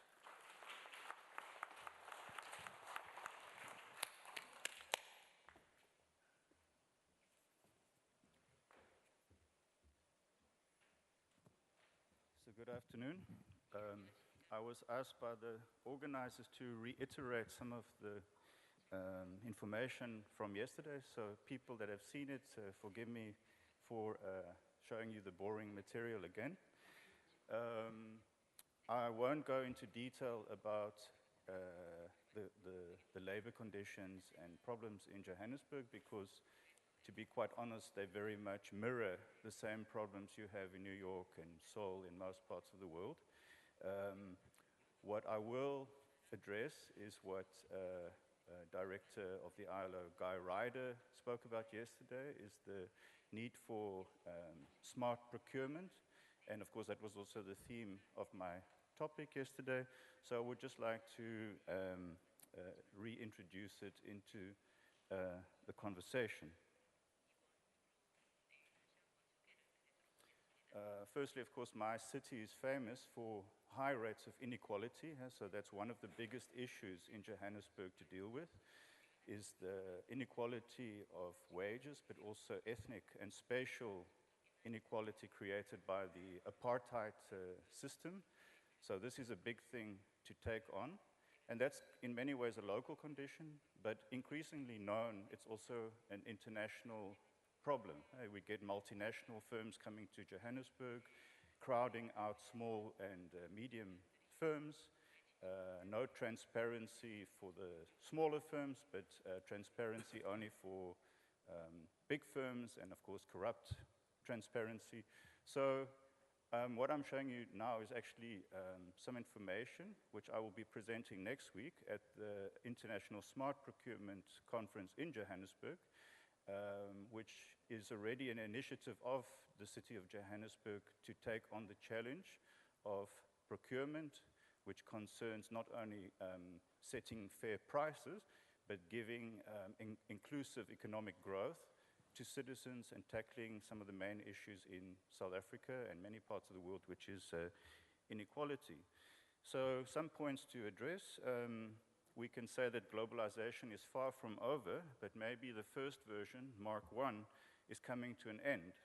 And there's a need for a globalization Mark II, which is a kind of global, politically engaged and managed socio-economic system. And I think that's very nice about this conference, is we should try to also stop thinking of our cities as isolated cities that we all have to tackle on our own, but how we can start to share knowledge and address also issues between our cities like trade and investment. So the biggest problem on this globe is actually the increase of inequality, as we now live in the worst inequality ever. 1% of the world owns more than all the rest of us together. And this is, of course, a critical issue, is the diffusion of capital amongst people, and not just looking at things like the growth rates and the GDPs of countries and cities. What we need to start to realize is that our cities are not isolated. We're not all taking on the same problems on our own, but we actually form part of an increasingly complex, interdependent network. So we should stop thinking of ourselves as just a city, but we are components in a system. And the last point I would want to address is we need to address the system, not only our cities, because in that way we might improve the conditions slightly, but once we get to grip of big data, which I analyze, that type of work, and the increasing presence of these kind of data nowadays, even at the city level, we should start to understand how we affect each other as well. How does changes in China affect cities in the region of Asia, or the US, or Donald Trump's effect on the world, or Brexit? These kind of forces are also determining the development of our cities. So we need to understand the system as well, not just the individual components. So from a slide from yesterday, just to show you that this type of data exists. So this is a database of over 250,000 investments from city to city, in which you can monitor investment over a period of 20 years across 54 different industrial sectors. Now, that becomes interesting because we can understand how the system is actually affecting the growth in our cities, or the shrinkage in our cities, or the employment rates in our cities, but also the quality of the work that we have. So as I mentioned yesterday, we have this rampant globalization Mark I system, but what we need to do now is politically add a layer on top of it. And this could be, it's just a conceptual idea, is a procurement network. So you could say a layer of cities that really work together and take care of proper, healthy, sustainable procurement, but also exchange the knowledge of the flows of trade and business and firms taking place between our cities, so that we don't only care about the impact on our own city, but we also can care about the impact of our city upon other cities. Because that's the type of thinking we need to start to develop. If we really want to address globalization, we have to tackle the system. And this is a map of foreign direct investment into Johannesburg. And the red dots that you see going up vertical, those are 20 years of projects that took place in Johannesburg. The blue areas are the wealthy parts of the city. And the areas on the left-hand side in the light color blue are the places get no investment, but are the places with townships like Soweto and the slum areas, but also the impoverished areas in many ways. Now, if I do this analysis in many cities of the world, you'll see the same pattern. So it's not just the inequality of the network that we saw in the previous slide, it's also the inequality of the clusters of investment that take place in our cities, which reinforce spatial, social, and economic inequalities. Now, we can blame the multinationals and the firms for that, but the real culprit is poor governance, because it's up to governments to determine where investors position themselves and the conditions that they create. Now, if you don't work together, of course, multinationals will just go to another city. So only once you start to set the laws, set the prices, set the wages, once you can do that together, then you have a better control of what's happening in the world economy and the effect on our own cities. So what can the smart procurement network be? On the one side, it can be a virtual platform which uses the most state-of-art technologies and data that we have, that we can monitor and sort of observatory of what is actually going on. So we can measure what is happening, because half the time we simply don't know what's going on. We do not have the data or equipment or the methods and techniques yet to actually real-time keep an eye on what is happening and the impact of these things on our social and environmental development. So the virtual platform can be, of course, a sort of homepage or a user interface. It will connect local and foreign firms together. It will be aimed at inclusive economic growth, not simply filling the pockets of the wealthy, but how to actually spread the capital across workers. The main mission being reducing our biggest challenge on Earth, besides climate change, is inequality. How can we tackle this enormous problem? how it can provide transparent business information to local firms and also global firms so that there's fair competition. It would also be a physical center, just like we have a church in a city or a temple. You need to have a place which people recognize as a place which takes care of its people. It could be a municipal building, but it might even be a designated type of building with the technologies, the meeting spaces, and with the key aim of being a place where businesses, governments, and communities can meet to find work, to get access to knowledge about local firms, local products, services, how to make supply and demand, not only in your city, but within your region or within the world. How can you match the demand of multinational firms or regional firms or local firms to the supply in the city? Once you can make that match, you can train your students to meet the match and get a job. So it should be a center where you can also have face-to-face contact. That's why we have conferences, because not everything can be transmitted via the internet. So we need the tacit knowledge of meeting. We need an intelligent learning space between procurers, suppliers, market experts, research centers, and local stakeholders, which includes the communities that live in our cities and who are our main source of work. And lastly, these procurement centers should not operate in isolation. They should form a network, digitally connected, a committed global network to share knowledge and best practices. And the last slide shows you, this is the first slide of my presentation next week in Johannesburg, which is exactly on the topic. So the whole conference, it's an international conference of a few thousand delegates, and people from all around the world are coming together to talk about smart procurement, which means procurement for the people. Thank you.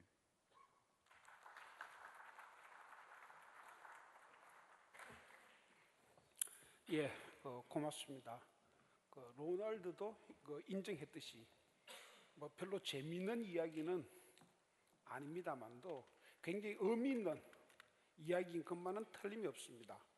특히 조달을 통해서 경제 성장과 지금 당면하고 있는 불평등을 어떻게 해소할 것인가 하는 문제를 제기하셨고, 사실 서울시도 똑같은 고민을 안고 있었습니다.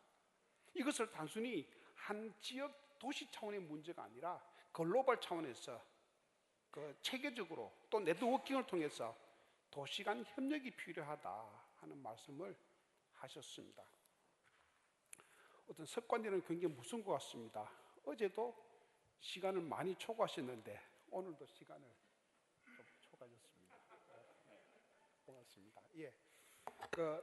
다음에는 일본 효고현 산업정책기획국장으로 계시는 아베 히토시 씨입니다. 예. 어떤 부탁드린 것은 타임 10 minutes. 예. Thank you.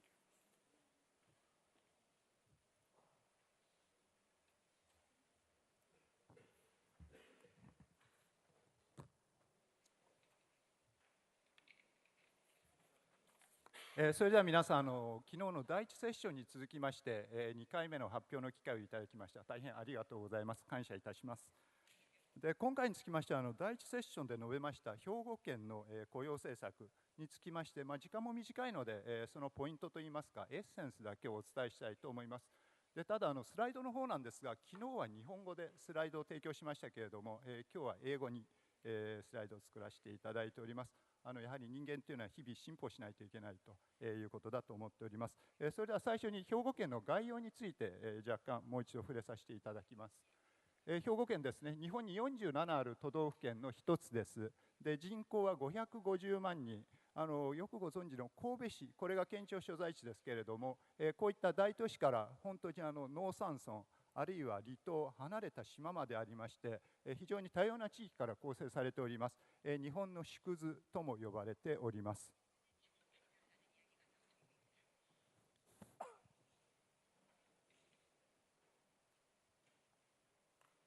はい、でそれぞれ、日本の自治体というのは、それぞれの地域の課題に応じた、政策を展開しておりますが、兵庫県の雇用政策、今一番の課題は、人手不足でございます。人口の減少、あるいは少子高齢化、あるいは県内からの若者の流出、こういったことが原因になりまして、非常に大きな人手不足が発生しております。でこれに対しまして兵庫県の雇用政策を大きく分けて3つの柱、3つのポイントで構成をされております。で1つ目は就業の促進で、2つ目は職業能力の向上、そして3つ目は、ディーセントワークに最も近いテーマかもしれませんが、働きやすい環境づくりということになります。このほかに、地域における雇用の場、産業振興についても取り組んでおります。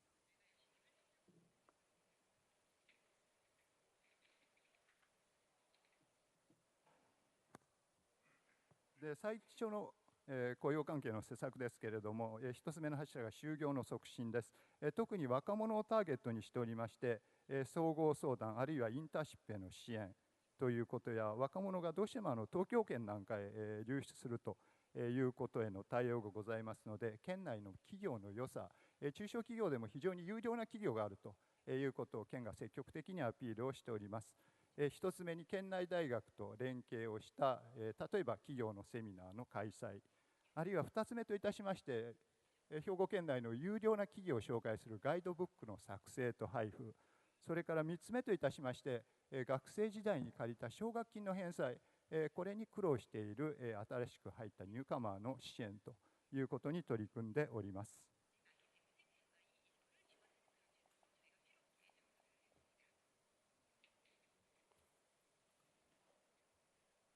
で就業の促進の2つ目の柱ですが、女性、高齢者あるいは障害者など多様な方の就労の促進を図っています。でまず女性の方への就業の促進ですけれども、やはり女性に向けました専門の窓口、これを作りまして、例えば就業のセミナーですとか、あるいは企業、スタートアップのセミナー、それからやはり一旦離職をして再就職に向けた女性の方への教育、トレーニングや訓練、こういったことも実施をしております。2番目といたしまして、シニアの方、高齢者の方への就業促進です。でこれにつきましても特別なシルバー人材センター、こういったものを設置するとともに、コミュニティビジネスへの取り組みを支援しています。で3番目は、障害者の方への就業促進でございます。でこれにつきましては国で、何%以上、雇用するというようなルールもございますので、これを一つのメルクマンにして、より高い、雇用率の達成を目指しております。また障害者用に特別に配慮した子会社のシステム制度、特例子会社と呼んでおりますけれども、こういった制度の浸透についても力を尽くしているところでございます。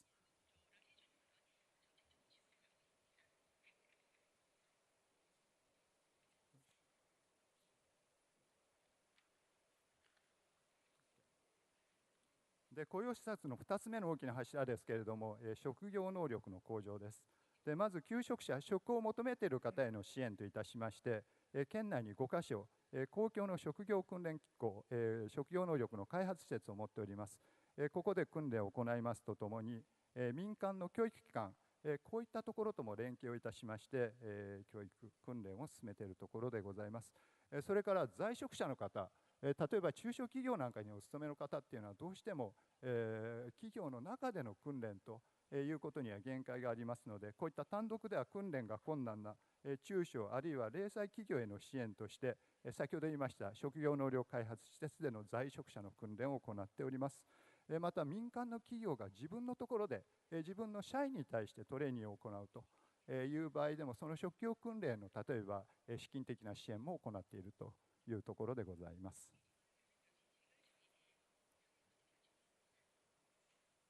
で3つ目の大きな柱ですけれども、やはり働きやすい職場環境づくりということです。ワークライフバランスということで積極的に取り組んでおります。これにつきましても仕事と生活センターと申しまして、まさに行政とそれから労働者の団体、組合ですね、それから経営者の団体、この3者が連携をしたセンターを運営しています。でそのセンターの中では、例えば企業向けにこんな素晴らしい事例があるよということを収集して発信するような事業、あるいは本当にワークライフバランスに積極的に取り組んでいる企業に対しては、県の方から認定あるいは表彰ということを行っております。そしてまた育児や介護で離職をした従業員の方、これを再雇用する企業等への助成も実施しているというところでございます。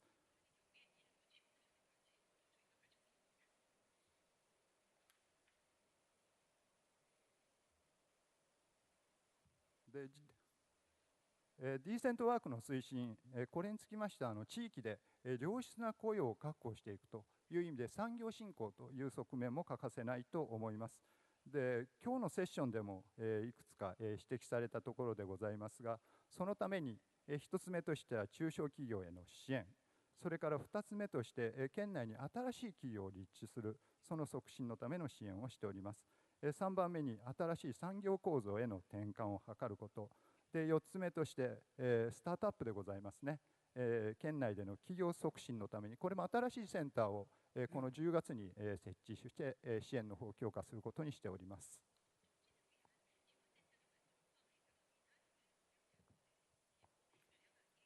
本当に最後でございますけれども、やはりディーセントワーク、非常に重要な活動だと思っております。そしてこのディーセントワークにつきましては、経済発展ですとか、あるいは社会の成熟に伴いまして、さまざまな課題というのが生まれていく。で、我々はそれに対して常に新しい対応を考えていかないといけないということだと思っております。今日の兵庫県の取り組みというのが皆様のために少しでも参考になればと思っております。で、また兵庫県もまた本当に自治体というのがいろいろな可能性を持った取り組みができるんだなということをこのフォーラムを通じて実感させていただきました。本当にありがとうございました。カムサハミダ。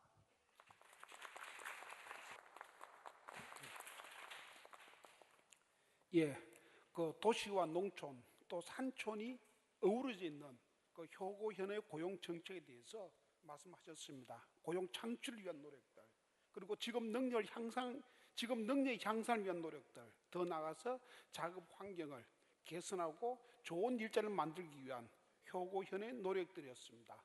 당연한 이야기였습니다만도 일자리, 노동 정책이 어느 한두 개의 뛰어난 정책이 아니라 다양한 정책들이 상호 조합되면서 시너지 효과를 내는 것이다 하는 사실을 다시 한번 확인하고, 이런 경험들을 갖다가 상호 공유하는 그 모임이 또 이 자리다 하는 사실을 확인하고 있습니다. 이어서는 그 일본 그 세타가요구의 구청장으로 계시는 호사카 노부토 씨입니다. 예, 박수로 맞이하시죠.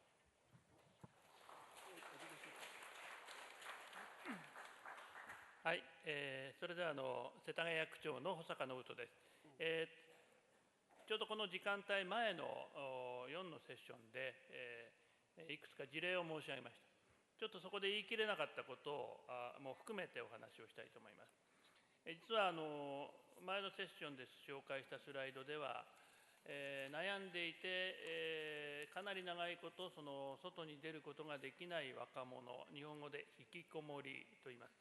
この若者たちに支援をする場を作ったというお話、それから、生きるためにいろいろ仕事を探そうとしているんだけれども、うまい仕事がなくてですね、生活保護の申請をするしかないのか、思い詰めて困っている人の支援の場も紹介しました。それから障害があることで、なかなか仕事に就けない障害も知的障害、精神障害、発達障害、身体障害等々あります。その人たちの就労支援の取り組みも紹介しました。またお母さん一人でお子さんを育てている家庭も世田谷区でもとても増えています。中にはお父さん一人で育てている家庭もあります。とりわけ厳しい、ね、生活の現実が厳しい。で、労働市場から排除されたり、あるいは排除されていなくても不当に安い低賃金で働く人々の支援というのは自治体の役割だというふうに思っています。で、あえて言えば私たちの仕事の未来は、今ご紹介したような人々の笑顔の中にあるのだというふうに考えています。公契約条例のお話もしました。1020円という、労働報酬最低下限額というのを世田谷区で決めました。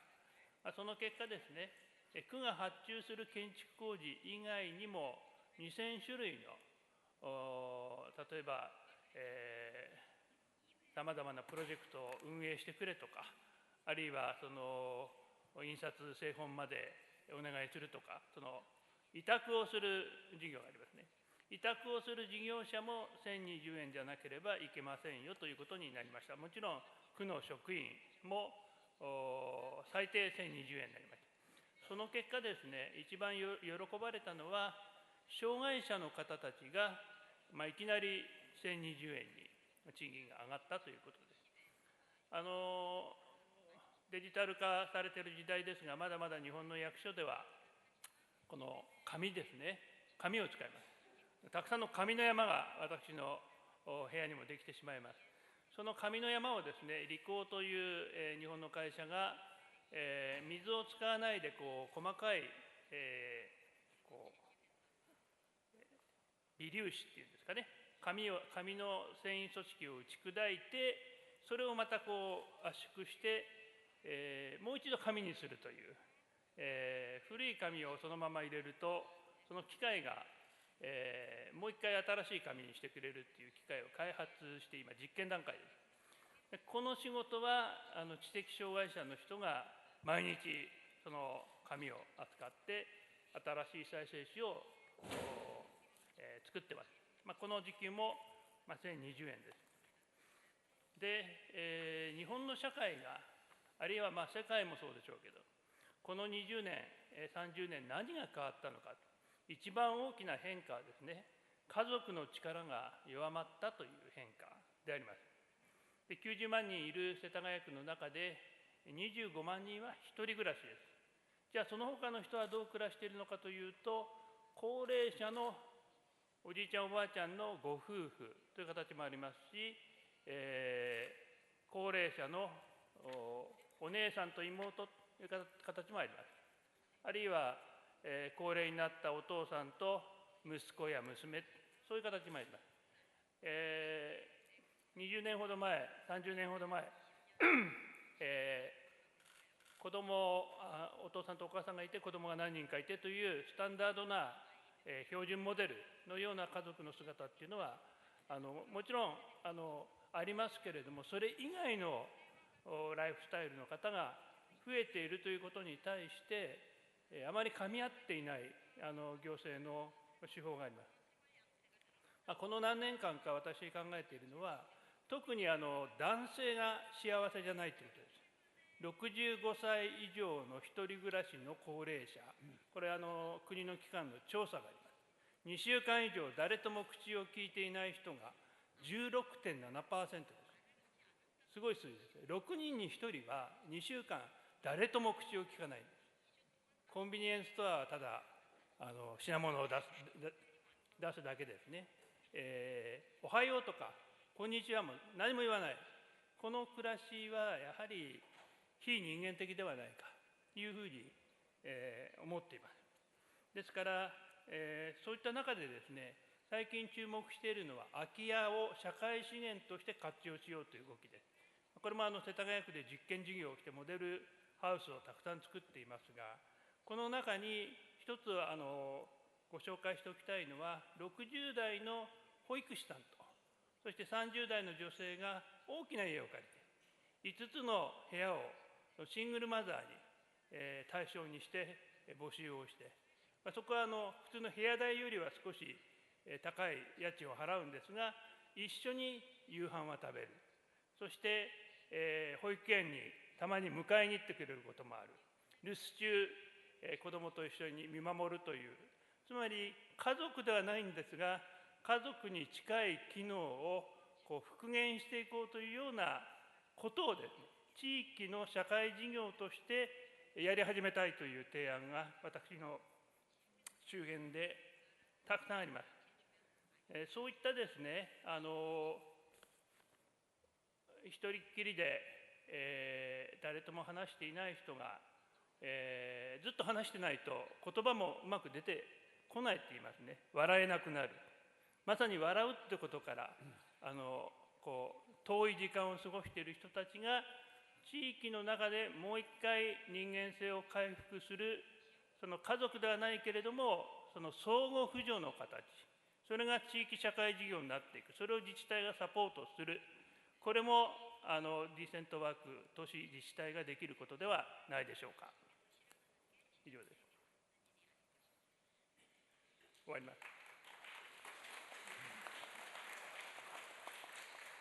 예, 다양한 형태의 취약 노동자들, 은둔형 외톨이 등과 장애인들, 싱글맘, 이런 저임금 취약 노동자들이 미소 지을 수 있도록 만드는 것이 지자체의 역할이라고 믿는다 하는 신념에서 출발을 했습니다. 공계학의 역할과 중요성을 말씀하셨고, 또 마지막으로는 사회 부적응자에 대한 사회 부조의 노력에 대해서 말씀을 하셨습니다. 예, 고맙습니다. 이제 드디어 대미를 장식할 마지막 순수가 되겠습니다. 네, 한 분 더 계십니다. 예. 저희 그러면 서울시의 비전을 듣기 전에 모로코 셰프사우엔 시에서 함께하신 모하메드 세피아니 시장님께서 함께하고 계시는데요. 먼저 좋은 말씀 듣고 그리고 서울시의 비전과 정책을 마지막으로 듣도록 하겠습니다. 여러분 큰 박수로 그러면 맞아 주실까요? 박수 부탁드리겠습니다. 예.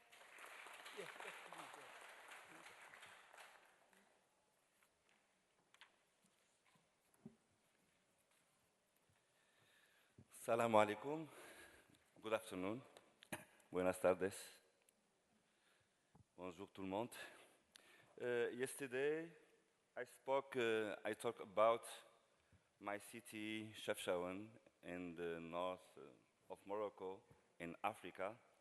I spoke about some concrete experiences and some concrete projects and programs who promote local economic development and who promote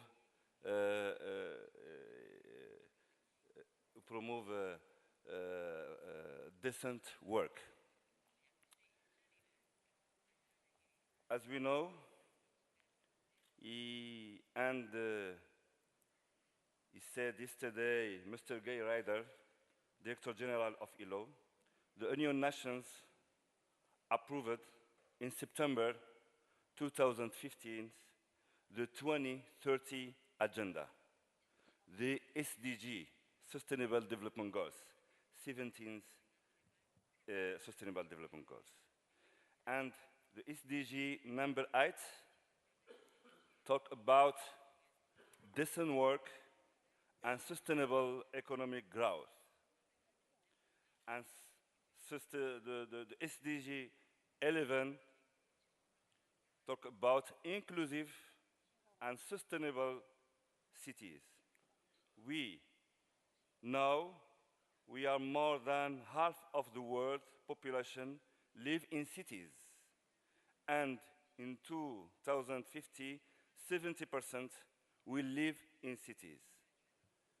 So we have connection between the two SDG, SDG 8 and SDG 12.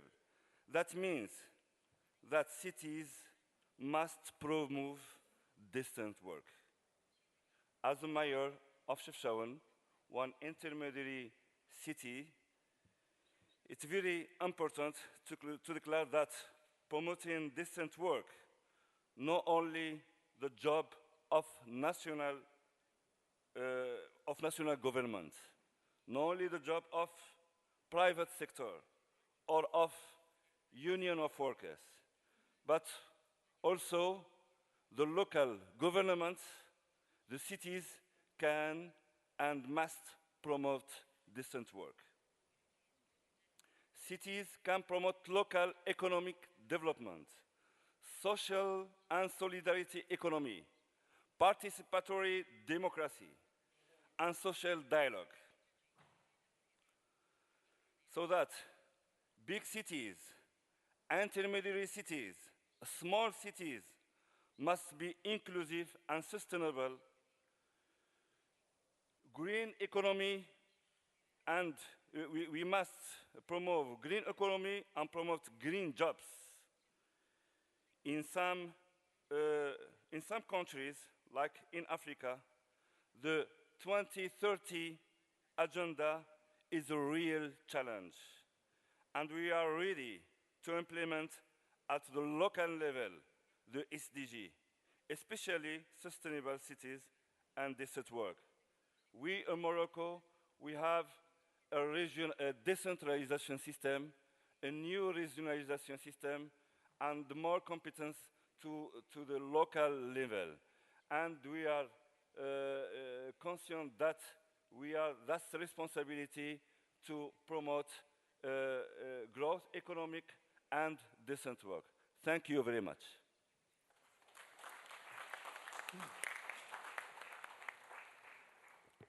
예, 그 모로코 그 셰프 샤우엔 시장을 계시는 모하메드 셰피안이었습니다. 그 양질의 일자리를 만드는 것이 어떤 지자체의 기본적인 책입니다. 그래서 사회 연대, 참여 민주주의, 그리고 사회적 대화 등을 통해서 지속 가능한 그 경제 발전을 어떻게 이룰 것인가, 그것을 위한 그 노력이었습니다. 이제 드디어 마지막입니다.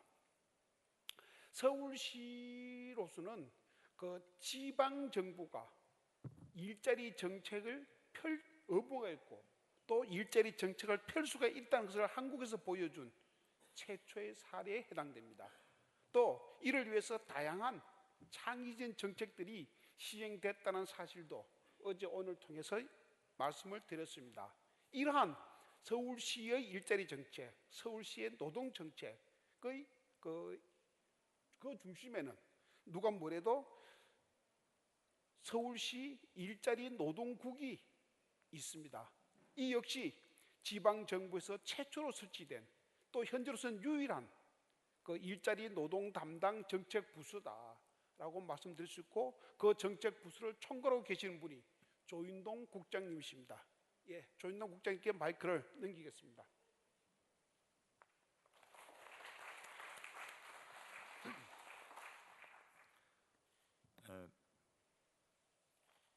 노동정책이라는 것 자체가 어떤 사회 경제적 맥락 속에서 생각을 해봐야 된다.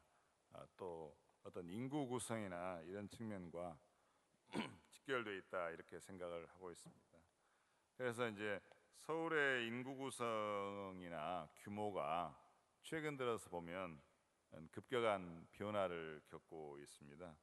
우선 잘 아시다시피 신도시가 건설돼 있고 또 공공기관이나 대기업이 지방으로 이전을 하고 있고, 또 서울 자체가 높은 임대료와 물가, 즉 고비용 도시가 되고 있어서 이와 같은 요소들이 여러 가지 이 작용을 통해서 서울 인구가 감소되고 있는 그런 상황입니다. 그래서 2016년 예전에는 1,100만까지도 육박을 했습니다만은 2016년 5월 이후에는 저희가 1,000만 이하로 서울이 인구 감소가 나타났고 현재는 990만이 되고 있습니다. 그래서 한 5년 동안 30만 명이나 인구가 줄어드는 그런 감소를 겪고 있습니다. 2017년 8월 기준으로 또 그런가 하면 노령화를 보면 65세 노령 인구는 13.6%입니다. 그리고 유소년 인구는 11.4%여서 유소년 인구보다 노령 인구가 더 많은 상황입니다. 그리고 이런 고령화가 급속하게 진행되고 있어서 2030년에는 65세 이상 인구가 20%를 넘어가서 초고령 사회가 될 수밖에 없는 상황이다. 그리고 2016년 합계 출산율 보면 1.17명입니다. 그래서 초저출산 현상이 되고 있어서 이와 같은 게 점점 젊은 인구는 줄고 노령 인구는 늘어나는 그런 현상이 나타나고 있다, 이렇게 볼 수 있습니다. 서울의 청년 실업 문제를 보면 지금 현재 명목적으로는 10만 1,000명 정도가 실업자로 되어 있고요. 전체 서울 실업자가 20만이 조금 넘기 때문에 전체 실업자의 41.6%가 청년 실업자입니다. 그래서 이렇게 명목 실업자는 그런데 실제로 보면 구직 단념자나 취업 준비생 그리고 실질 실업자를 포함하면 3명 중 1명, 그래서 한 30%가 넘는 상황이므로 청년 실업이 굉장히 심각한 상황이다, 이렇게 볼 수 있습니다. 이제 1997년 IMF 경제 위기 이후에 노동시장이 유연화되어 있습니다. 그래서 임시적인 일용 노동자, 그 다음에 기간제 근로자, 저임금 노동자가 증가를 했기 때문에 서울시 노동자 중에 3명 중에 1명이 비정규직입니다. 32% 정도 됩니다. 그리고 비정규직 임금 수준은 정규직에 따지면 53.4% 정도 됩니다. 그래서 또 그 격차가 매년 커지고 있습니다. 그리고 이런 낮은 임금뿐만 아니라 신분 불안이라는 이중고가 당연히 나타나고 있습니다. 그런데 이제 서울 시민들의 중하위권 시민들의 소득 상승률은 거의 정체 상태에 있습니다. 반면 소비자 물가 지수는 매년 2% 정도 상승하고 있습니다. 그래서 도시의 높은 생활비를 감당하기 어려운 경우가 늘어나서 2016년 도시지역 월 평균 가계 지출을 보면 144만 원인데 월 최저임금은 월 126만 원입니다. 그래서 격차가 꽤 나타나고 있고, 그래서 1인 평균 지출에 미달된다, 이렇게 볼 수 있습니다. 그래서 이제 노동 자체가 어떤 생계 수단뿐만 아니라 어떤 인간다운 삶을 사는 것 자체를 위한 것이기 때문에 노동으로 시민 생활이 영위 가능한 그런 도시를 구현을 해야 된다. 이게 도시정부의 책무다, 이렇게 생각을 하고 있습니다. 그래서 이와 같은 인구 구조의 급격한 변화, 그 다음에 소득보다 높은 수준의 생활비, 불리한 노동시장 여건, 이와 같은 상황 속에서 시민들의 안정된 삶을 보호하고 좋은 일자리를 지속적으로 창출해 나가는 게 서울이라는 도시정부의 중요한 책무가 되어 있고, 이와 같은 것을 위해서 최선의 노력을 다할 생각들입니다. 그리고 이와 같은 측면에 서울시, 특히 박원 서울시장께서는 이와 같은 노동의 현실을 직시를 하시고 적실성 있는 대책을 추진을 해오셨습니다. 그리고 이와 같은 전체 시장의 패러다임을 사람 중심으로 전환하고 중앙정부의 기능이라고 생각했던 어떤 노동에 대한 기능들을 도시정부가 적극적으로 나서서 해야 되겠다. 그래서 이에 맞는 서울형 노동정책을 개발해서 시행을 하고 있습니다. 그래서 우선 서울형 정책을 보면 우선 노동행정의 기반을 지속 가능하고 안정적으로 만들기 위해서 노동정책과를 먼저 2012년에 신설을 했고 2016년에 이걸 국 단위로 개편을 해서 보다 조직적인 체계를 갖추었습니다. 그리고 노동행정의 근간이 될 수 있는 서울특별시 근로자 권리보호 및 증진을 위한 조례를 제정을 했고 다른 이와 관련된 조례들도 제정을 했고 거버넌스 체계도 구축을 했습니다. 그리고 서울특별시 노동기본계획을 수립을 해서 종합적인 어떤 프로그램의 골간을 형성을 했습니다. 고용 부문에서 공공이 좀 선도적 역할을 해야 되겠다. 그래서 민간으로 확산을 할 필요가 있다. 이런 생각에서 2012년부터 상시 지속적으로 근무하는 비정규직 9,098명을 정규직으로 전환한 바 있습니다. 아울러 2015년도부터 도시정부 국내 최초로 서울형 생활임금제를 도입을 했습니다. 그래서 연차별로 적용 대상을 확대하고 있고 그래서 점점 임금도 올리고 있고 해서 한 다음 해 2019년에는 이게 생활임금이 10,000원대로 올라갈 것으로 보이고 있습니다. 그리고 청년의 실업 문제가 심각하기 때문에 청년의 실업 문제를 해결하기 위해서 청년들에게 뉴딜 사업을 시행을 해서 금년도 같은 경우는 5,500명 정도 청년에게 일자리 경험을 제공해서 이분들이 민간의 일자리로 잘 연결될 수 있도록 지원을 하고 있습니다. 그리고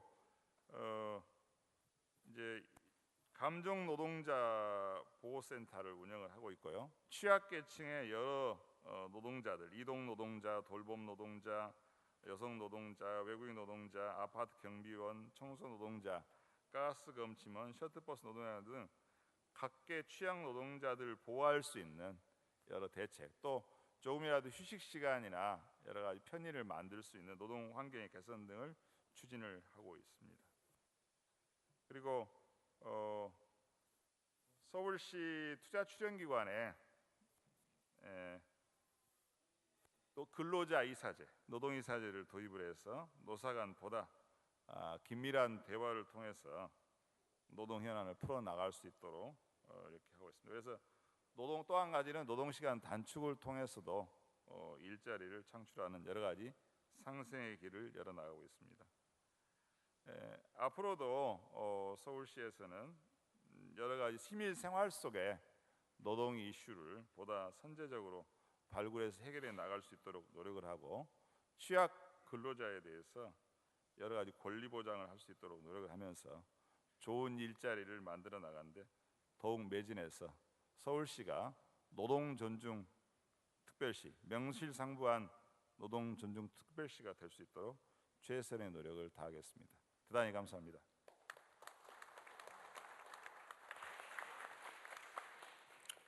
예, 감사합니다.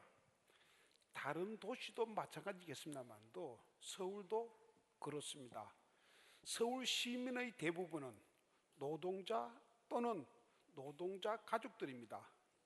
따라서 시민의 삶을 향상시키는 것이 지자체의 임무라고 한다 그러면은 그것은 다른 말로 노동자의 삶을 향상시키는 것이다라고 이야기할 수 있습니다.